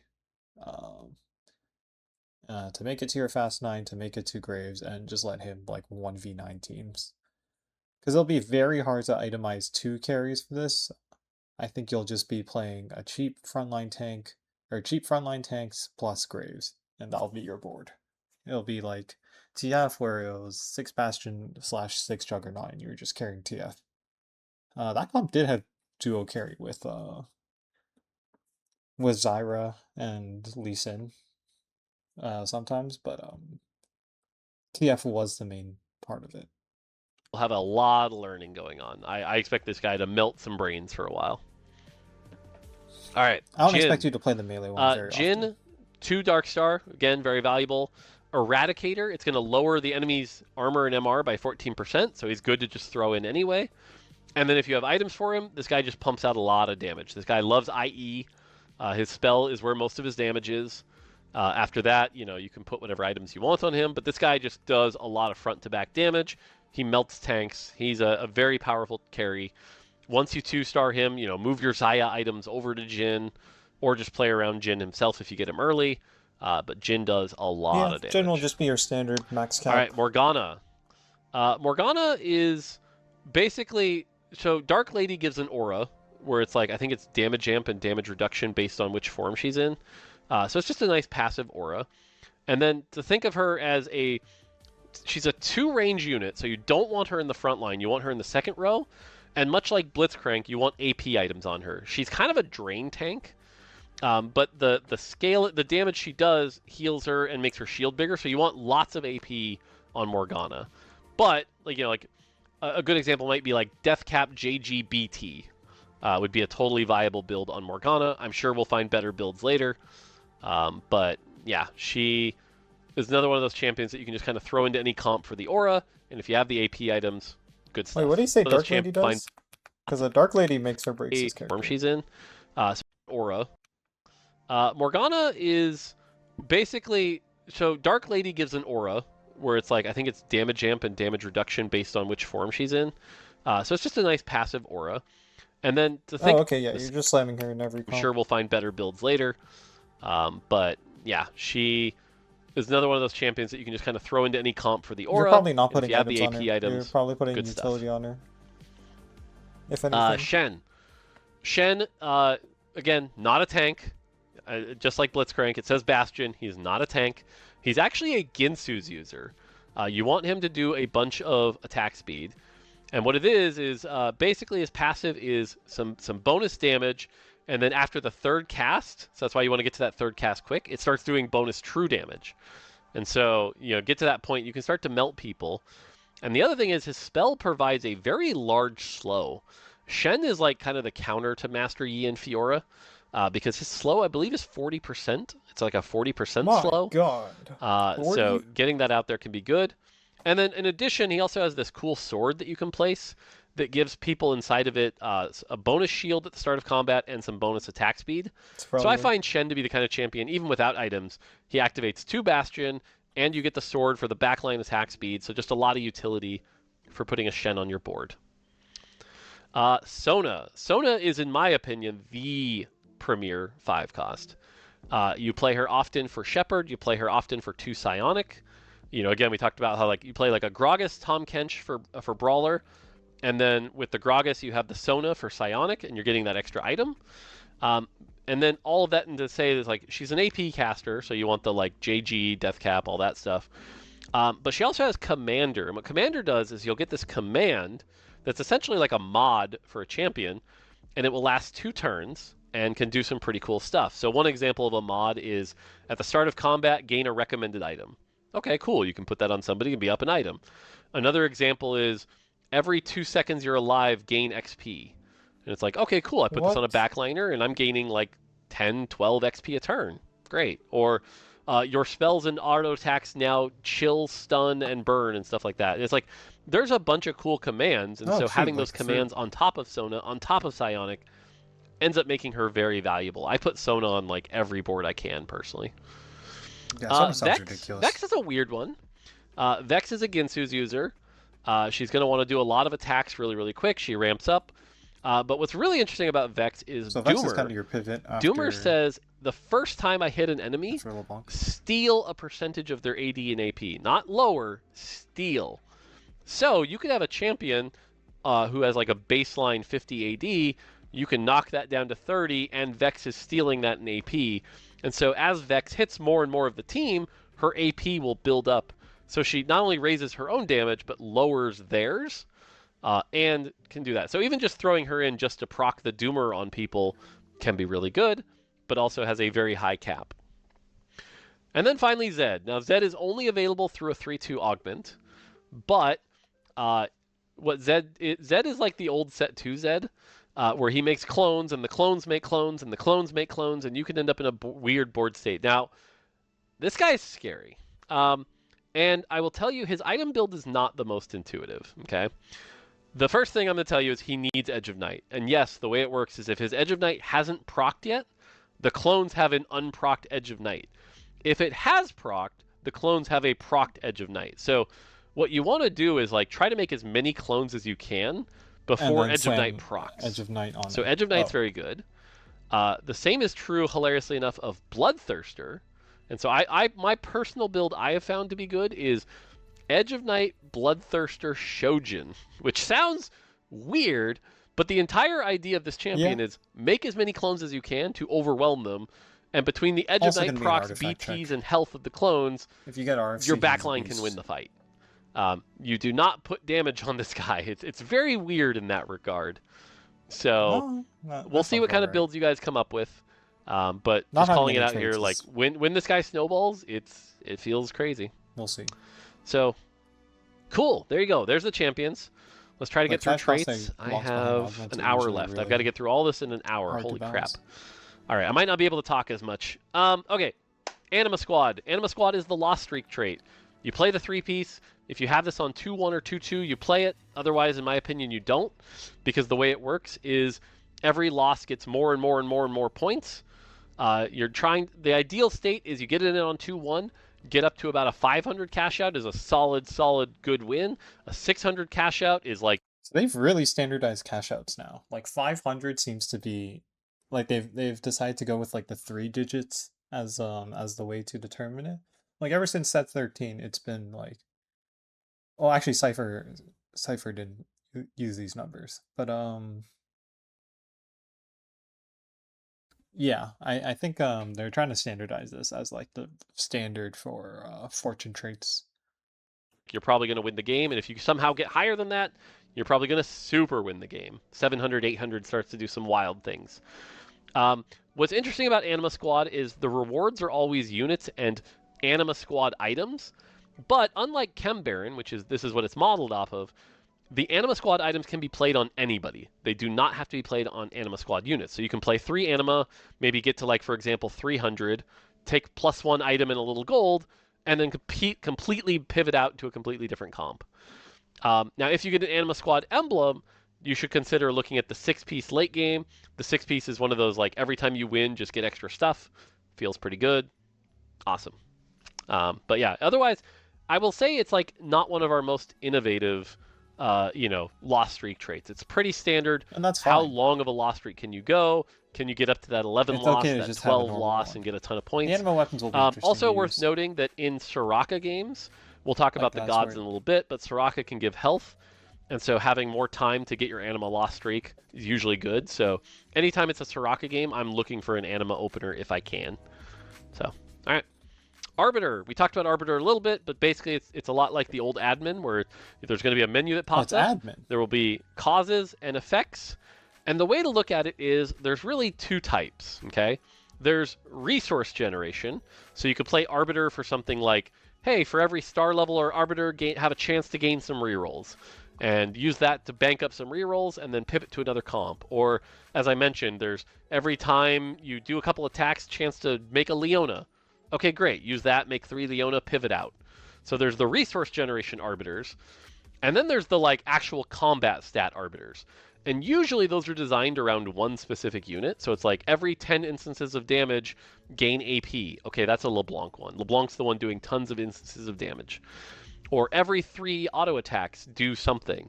Every 3 auto attacks gain health. Okay, well that's Diana because LeBlanc doesn't really need the health. So that's a Diana game. Great. And you can look at it like that to try to figure out how to make your arbiter work. So, cool. All right, we talked about Bulwark, as you can see there, shield and attack speed for Shen. Command DR, or 10% while Morgana is in dark form. That's during her spell. So you can do that. Don't have to go through the uniques. Dark Star. Like I said, 2-piece Dark Star, super valuable because it's just 10% execute on the entire enemy team.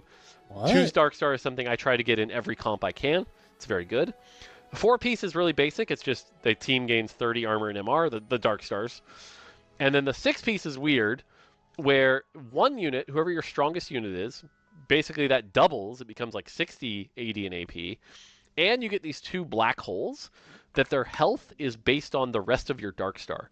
So for example, if you go like Cho'Gath reroll, make this big Cho'Gath, then get to 6 Dark Star, those 2 black holes will also have a ton of health, and you can go really, really cool there. So, okay, and then to note here is Darkstar Prismatic is a 9, which means you can actually do it at level 9, not level 10, but it does require 3 emblems, and there aren't a lot of great ways to get emblems, so something to consider there.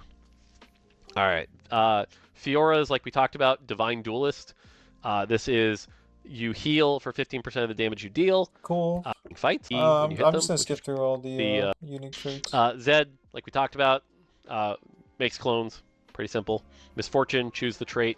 Okay, Mecha. I talked about Mecha already, where you can basically run 1, 2, 3, 4, 5, 6 based on which ones it costs 2. The thing I'll call out is that the way Mecha, in my opinion, gets played is you either play it where it's like you have the Urgot early, play around him as a mech, and then find the Mighty Mech, play with them as your tank, and then later find the Aurelian Soul, and you're like, okay, cool. If I only play 6, basically, if I have items for all 3, okay? If I don't have items for all 3, my recommendation is you only play 4. Even though the 6, it feels like it's powerful, where you're like, oh, free, +1 size, it's almost not even worth it. And so, like, if I'm playing around Aurelian Soul tank and Mighty Mech frontline, I'll just ditch the Urgot. Or vice versa, if I'm playing around Aurelian Soul carry and Brawler frontline, yeah, 4 doesn't maybe matter. Maybe I keep Urgot with no items and only play 3 mech, and I don't even worry about the Mighty Mech, right? So it's an interesting thing where there's a lot of ways to play it, but don't be baited into thinking you have to play this 6, because I actually think unless you really have good items for all 3, that is a bait. So. Oh, 6 is a bait. Okay, Meeple. Okay. This says 2%. This is You're wrong. For those of you that remember Battle Academia, 4 seems that's the way Meeple works. It's basically there's a modifier to each Meeple, and so each one will change what they do. It's pretty interesting. But the big thing to talk about with Meeple is the 3 and the 5 are basic, health and that amp power up. But the 7 actually gives you a cloning hex where you can start to clone units, much like Hui in set 11 with Artist. And you can start cloning units, and you also get a little bonus gold when you do that cloning. Froden was telling me he had a really fun game where he had worth the wait Poppy, then hit 7 Meeple early, then used the hex to start making even more Poppies, and eventually hit 4-star Poppy very, very early. Like you can do stuff like that. And so 7 Meeple is one of those generation engines that I think is really good. So definitely play around that. And then if you hit the 10-piece, you get these 4 Meep Lords, which are adorable. That actually, Aniko hit that in playtest today. So, pretty cool. Nova, like I said, if you have at least 2, you get these effects. Aatrox. So yeah, Meeple seems like a pretty standard trait.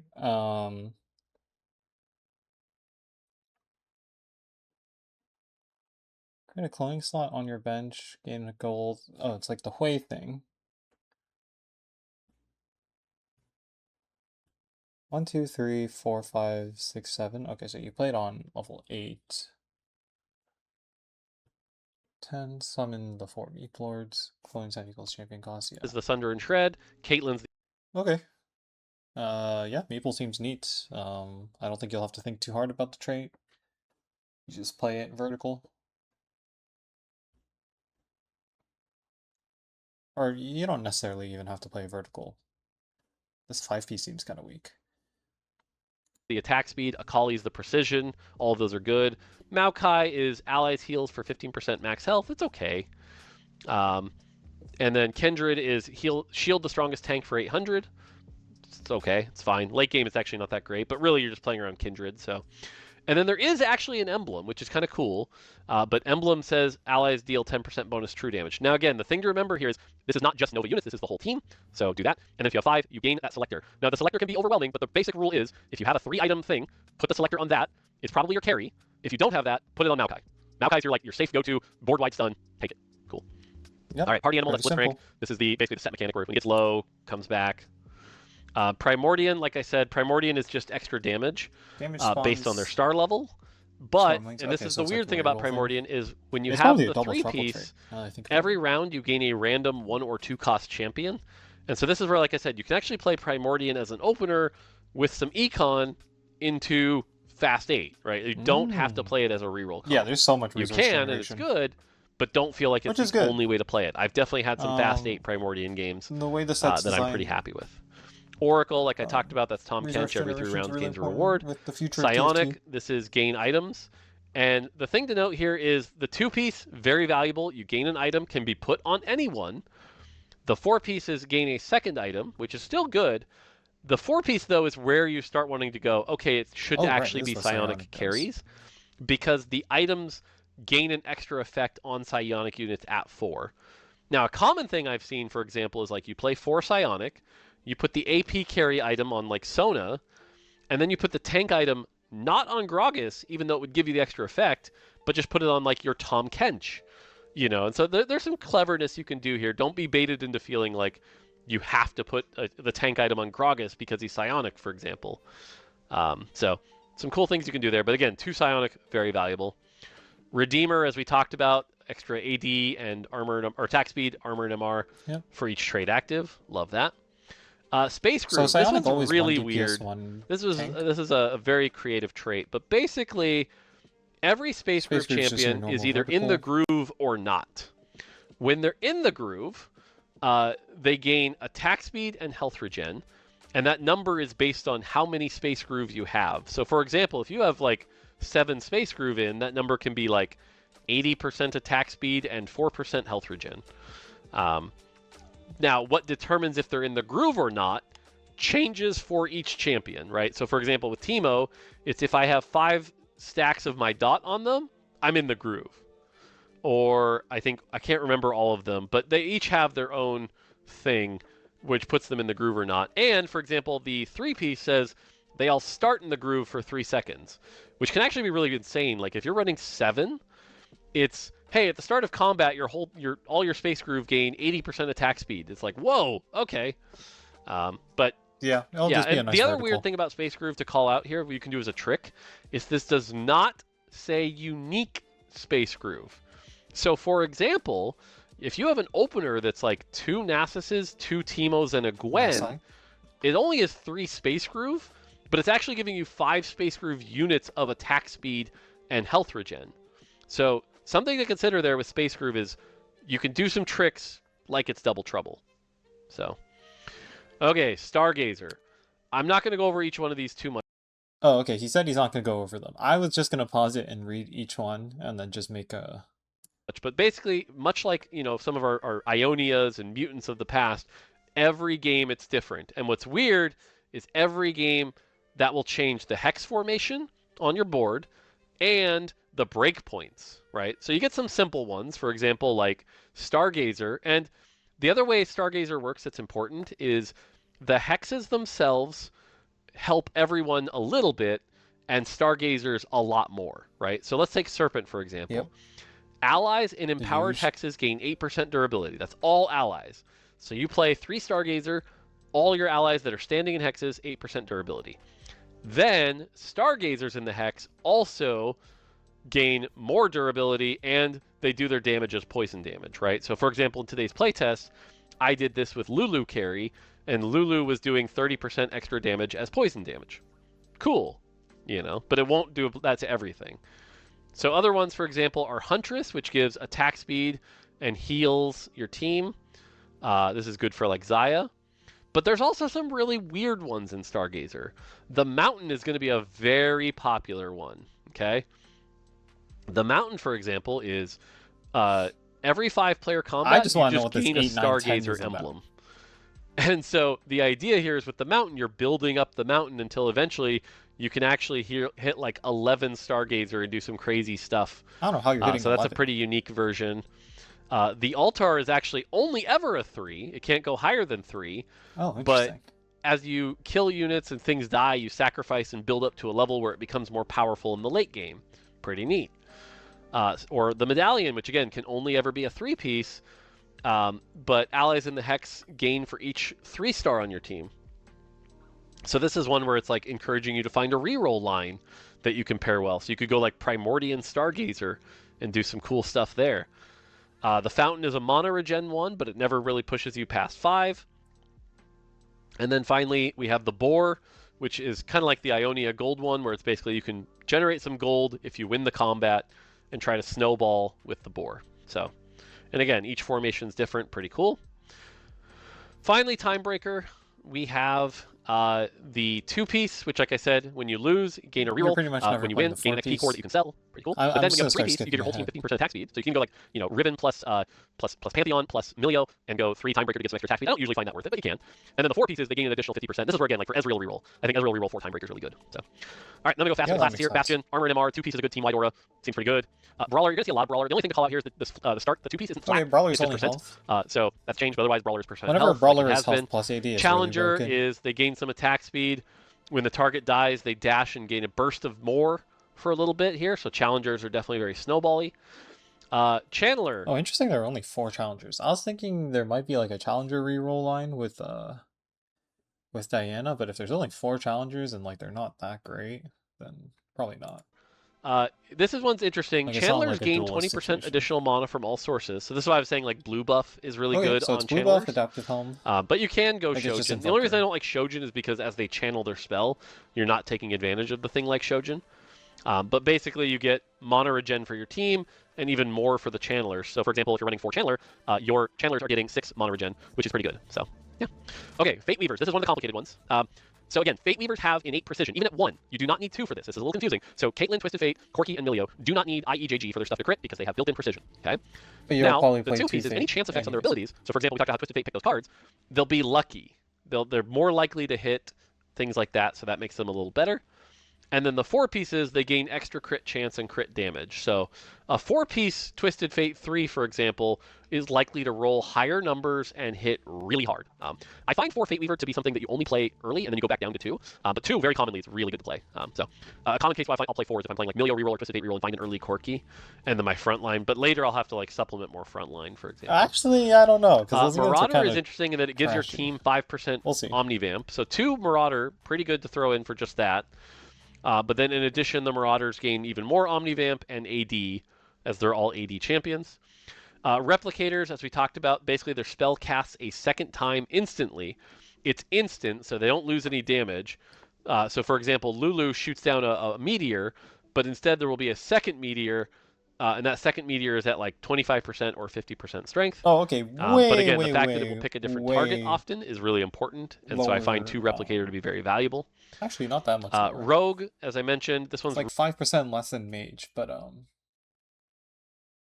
no, sorry, never mind. It's way reduced. Yeah, sorry, I thought it said 25 less strength. But yeah, it's just the Mage trait where like cast. There we go, where they cast twice. But the second cast is so much weaker. We'll see if there are. I don't know. I don't know if there. I don't know if there will be a way to abuse this. There usually is. Nami would be the culprit. But none of these guys are like heavy CC, right? So I don't know. Really good because rogues gain Rogue 80 is in rogue. AP, but the first time they fall below half health, they slip into the shadows. Basically, with the 2 rogue, you're getting Edge of Night kind of built into the champion, which is really And valuable. So I find Shepherd 2 is rogues is the something summon I actually like playing a trait. lot of. But if you go all the way up to 5 rogue, like 60, 80 in AP on 5 units that also have built-in Edge of Night, not bad. Not bad. So definitely an interesting spin on the assassin type. Definitely let us know what you think of rogue. All right, Shepherd. Like I said, we haven't done this in a long time, but the summon trait is on the classes, not the origins. But basically, 3-piece is a summon, and it's one of those things where you can't itemize it. But the 3-piece, the thing to know about the summon is it's a health bar, and it will also give your team some AP, which is good. Cool. The 5-piece, it'll actually do some damage as well. And then if you have an emblem, it does require an emblem. You can get up to the 7-piece. And the 7-piece is where it's like, okay, I'm playing a Shepherd comp. This is really good. There's definitely a lot of cool things you can do with 3 and 5, but 7 will feel like a Shepherd comp. So definitely check that out. Sniper, pretty standard. Do extra damage based on how far away they are. Vanguard, pretty standard as well. Gain shields when they get low, gain another shield. Pretty cool. And then Voyager, as I described, your tanks and fighters gain a shield for 15 seconds. Your other allies gain damage amp, and Voyagers gain double. So again, kind of that flex strategist kind of thing we've seen. Yeah, so, strategist. Okay, there are for all your... champs and traits. I probably talked too long. Vanguard is the shield There are version. 2 more things we should talk Sniper about. The is mechanic and augments. I'm going to try to go through this quick. First, let's talk about the mechanic. Sniper. Okay? So, the mechanic, the way it works is at the start of the game, you are going to see 2 gods. Okay? So let's say for the first game, we see Ari and Aurelian Soul. Okay? And it'll tell you it's an Ari game and an Aurelian Soul game. Okay, great. Easy enough. Then when you get to the first carousel on stage 2, it's gone and instead replaced with the Realm of the Gods. At which point you will get one of Ari's stage 2 choices and one of Aurelian Soul's stage 2 choices as your 2 options, each with a component. So let me give you an example. You might have to choose between either 8 XP and a bow, or when you reach 50 gold, gain a component anvil and 4 gold, plus a sword. Okay? And so you have to look at those and decide based on your position which one you want to take. So like, do you just want the 8 XP right now and like be aggressive? It's basically like or maybe you're on a augment. lost streak with 30 gold and you're like, well, I'll hit 50 gold soon. So you take, let's say you take Aurelian Soul. And obviously like, looking you're at going to these the like items out of that come context, with you're them. never gonna know which Now one the to items take. that come with them are not the same for every player. They're actually pulling from your item bag. So hopefully it's more likely to give you items that you kind of need already. But you know, that might make your decision, right? And Nico, for example, when he plays, very commonly is just like, I just pick the item component I need, and I don't worry too much about the god effect. But you can go either way. And so you'll have to make a decision. So let's say you pick Aurelian Soul. This is something that just and what that requires does is that's going to give you a testing. single Like, Aurelian reading all Soul these, stamp. you're never gonna okay, know so which one you you've want. aligned with Aurelian Soul for stage 2. Great. Game keeps playing out. You get to stage 3. On stage 3, we make another choice. And so maybe this time it's 8 gold plus a rod, or star up a unit to get 10 gold and a armor. Okay? And you're like, well, I've already kind of hit my pairs. I'm not going to star up anything soon. Just give me the 8 gold now.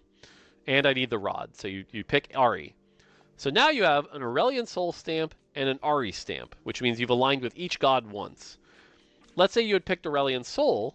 Well, now you'd be aligned with Aurelian Soul. Okay? And this will matter on 4-7. We do this one more time on stage 4's carousel. So stage 4, now Aurelian Soul only has 1 right now, which is reach level 9 to get 20 gold, but maybe you're playing reroll. And so the choices are actually 8 rerolls or reach level 9 to get 20 gold. And you're like, well, I'm playing reroll, just give me the rerolls. So now you went Aurelian Soul, Ari, Ari. Okay, cool.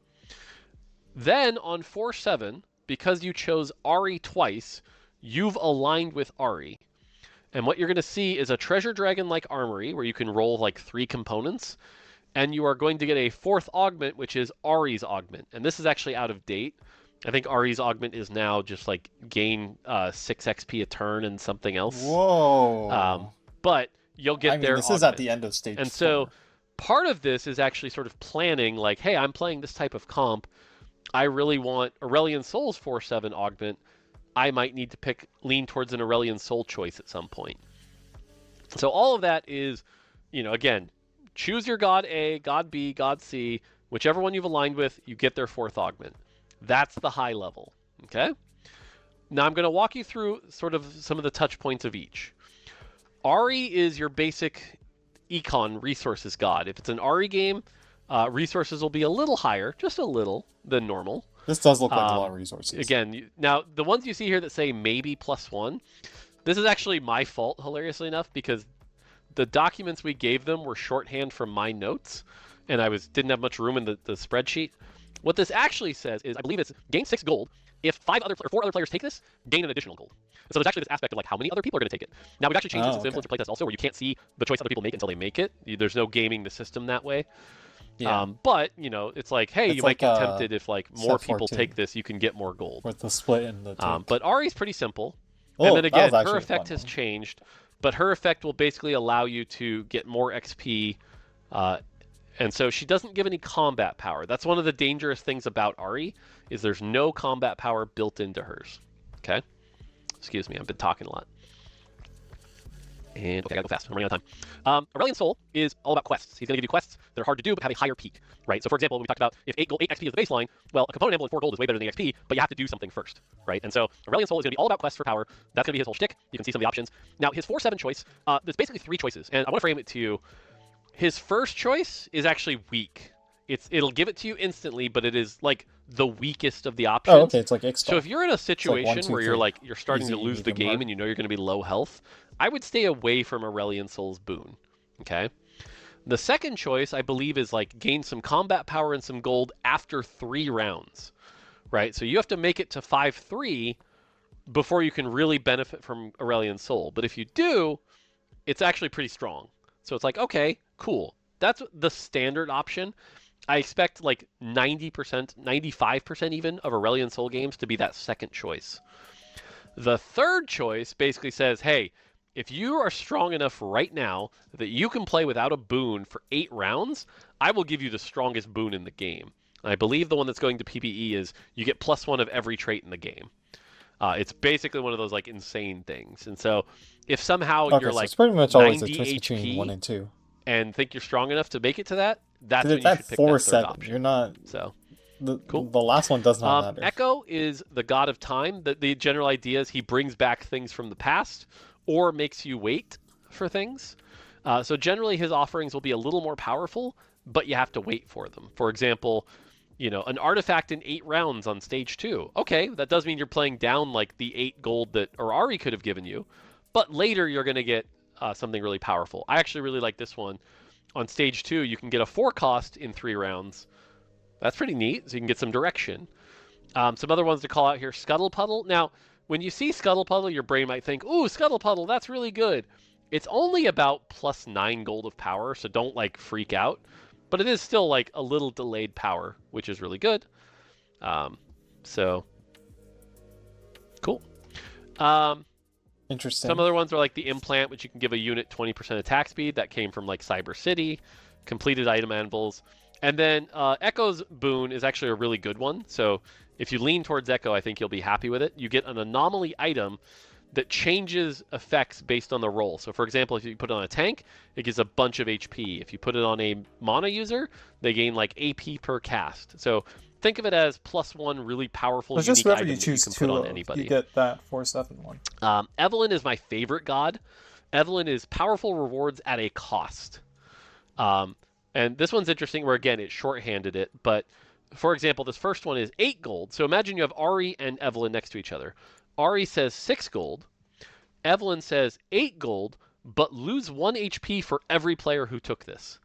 And so what'll happen is, like, if you get 8 greedy players, you all take this, and everyone loses 8 HP, which is really funny. Or 2 lesser duplicators, which is really good early, but you don't get a shot for 2 rounds, right? You pay a price for hers. One of my favorites here is the stage 3 one, where you get a 3-star 1 cost and lose 2 HP. I love that one. I'm like, a free random 3-star 1 cost? Let's go. And so Evelyn, I think, has some really fun ones. But even her boon is really dangerous at the end, where your team gains 10% durability, but anytime you lose a combat from the rest of the game, you're going to lose an additional health. So pretty dangerous. Like, it's only 1 or 2 I like hers. Kale is 5 is actually a lot. one of the standard games. If you see a Kale game and you're like somebody who really likes base TFT, it's a Kale game. Kale is basically just more items. And so every Kale choice is going to be like, do you want, again, using RE as the baseline, do you want 8 XP or an extra random component? I like Okay, seeing great. Kale. And you'll notice these are all just component, right? Kale games are really good if you like know you want to build a dual carry kind of game. So pretty cool. The only drawback is I think Kale's boon is one of the weaker ones. All it does is it upgrades one of your items on bench or on board, so you can't like Upgrade to a game Radiant. this in any I mean, way. that seems pretty good. Randomly into a Radiant. weak. You don't get to pick which one. So being +1 Radiant, it's like almost like a masterwork upgrade that you didn't get to pick. So, but That's you still are up pretty like good, 3 right? components from picking Kale a bunch. So, Soraka is all about healing.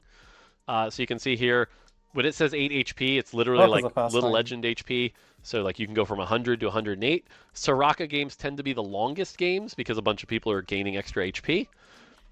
In addition, like I said, these are really good for anima games. You're going to see a lot of people trying to play anima to greed that out. But it's not always HP, right? Sometimes it might just be a giant's belt or an implant, which gives health. So one of the things that can actually backfire is if you're like, oh, it's a Soraka game, I'm going to hard force anima, and then you get like giant's belt into implant into implant, and you're like, uh-oh, that's not great. But then in addition, her boon is your team gains health based on each missing tactician's health, and that is missing from the base. And then +1 current and max health each round. So you could actually have this boon be like plus, 190, 200 health in the late game. So it's a little combat power and delay your death a little bit. That one's weird. Thresh. Thresh is one that I really think, cool Thresh skin. I don't know. I'll see what people think. But the TLDR here is Thresh is random. And when it says random plus, like there's 2 types. There's random loot, which is basically just like, here, have some champions. Here, have some items. Here, have some whatever. Or there's literally random boon. And what that means is pick from any other, even the gods not in the game, a 2-cost or random boon from their stage 2. So this might randomly pick a Sparring Glove, or it might randomly pick a 2-star 2-cost and you lose 1 HP. And yes, it can give you the penalties of them. So, but because it gives you that extra gold, I actually think this will end up a lot like the Destiny augments at the start of 13 or 16, where I think this is going to be like very popular early. We may even have to pull back on the gold a little, but I think people pick this a lot. Yeah, fuck and it. then his I'm boon is actually one of my favorites, which is for the rest of the game, every turn he rolls a dice. A 1, for example, is like gain 5 gold. A 3, for example, is like your team gains 50 permanent health, and the augment will show how much stats you've accrued. And a 6 is like an extra component and some gold. And so, like, over time, if you can last to like 6-2, 6-3, Thresh's boon becomes the most powerful because you look at everything you've got and you're like, this is crazy. But it starts off weak. And so Thresh is one that you don't want to necessarily align with unless you know you can last a while to take advantage of his boon. Varus is all about like duplicating and making more champions and love and stuff like that. So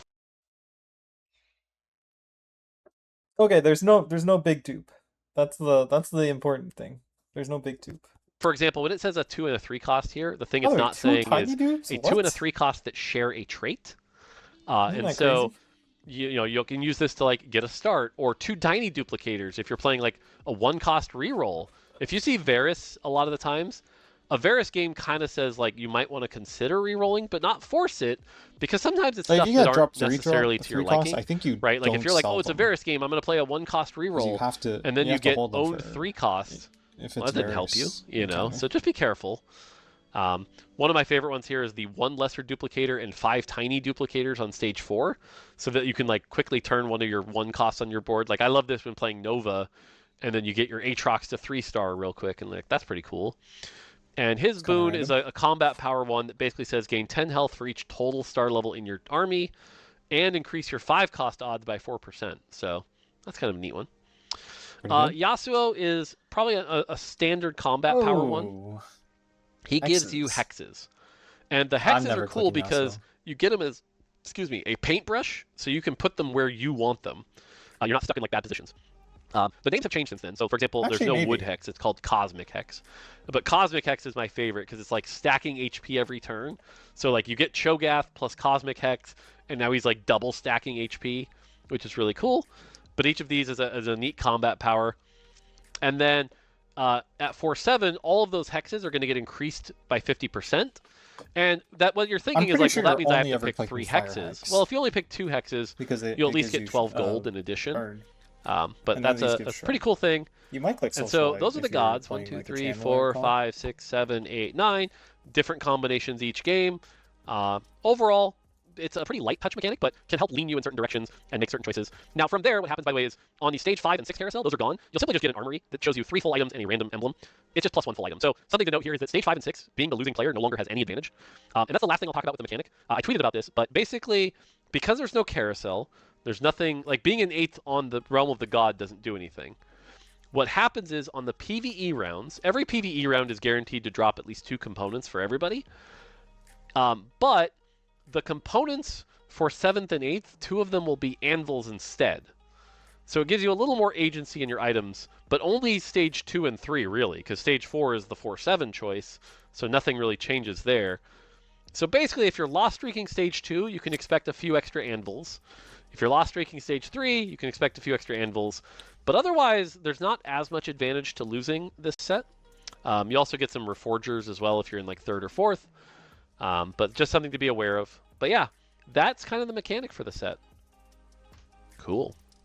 Last thing we'll talk about here, and I'm not going to go over all of them, but is some of the new augments. And so, again, I won't go over all of them, but we have some hero augments for tanks like Poppy, Aatrox, Nasus, charge transfer, which is all about overkill damage.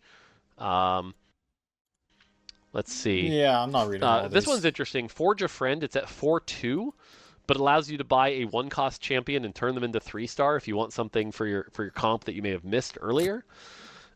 Cognitive Tax is literally my team trolling you guys. Gain 8 gold and 1 XP. The 1 XP is just so that you're like annoyed of the fact you have an odd number of XP for the rest of the game. But it's not that bad because you can just play Timebreaker to get 1 XP and fix it. So it actually ends up being like 1 gold over budget. I personally believe Kickstart is like insane. Gain a random 2-star 2-cost on 2-1 and 1 gold. It's basically Warpath, but without the back end. But as a tempo player, I think Kickstart is bonkers.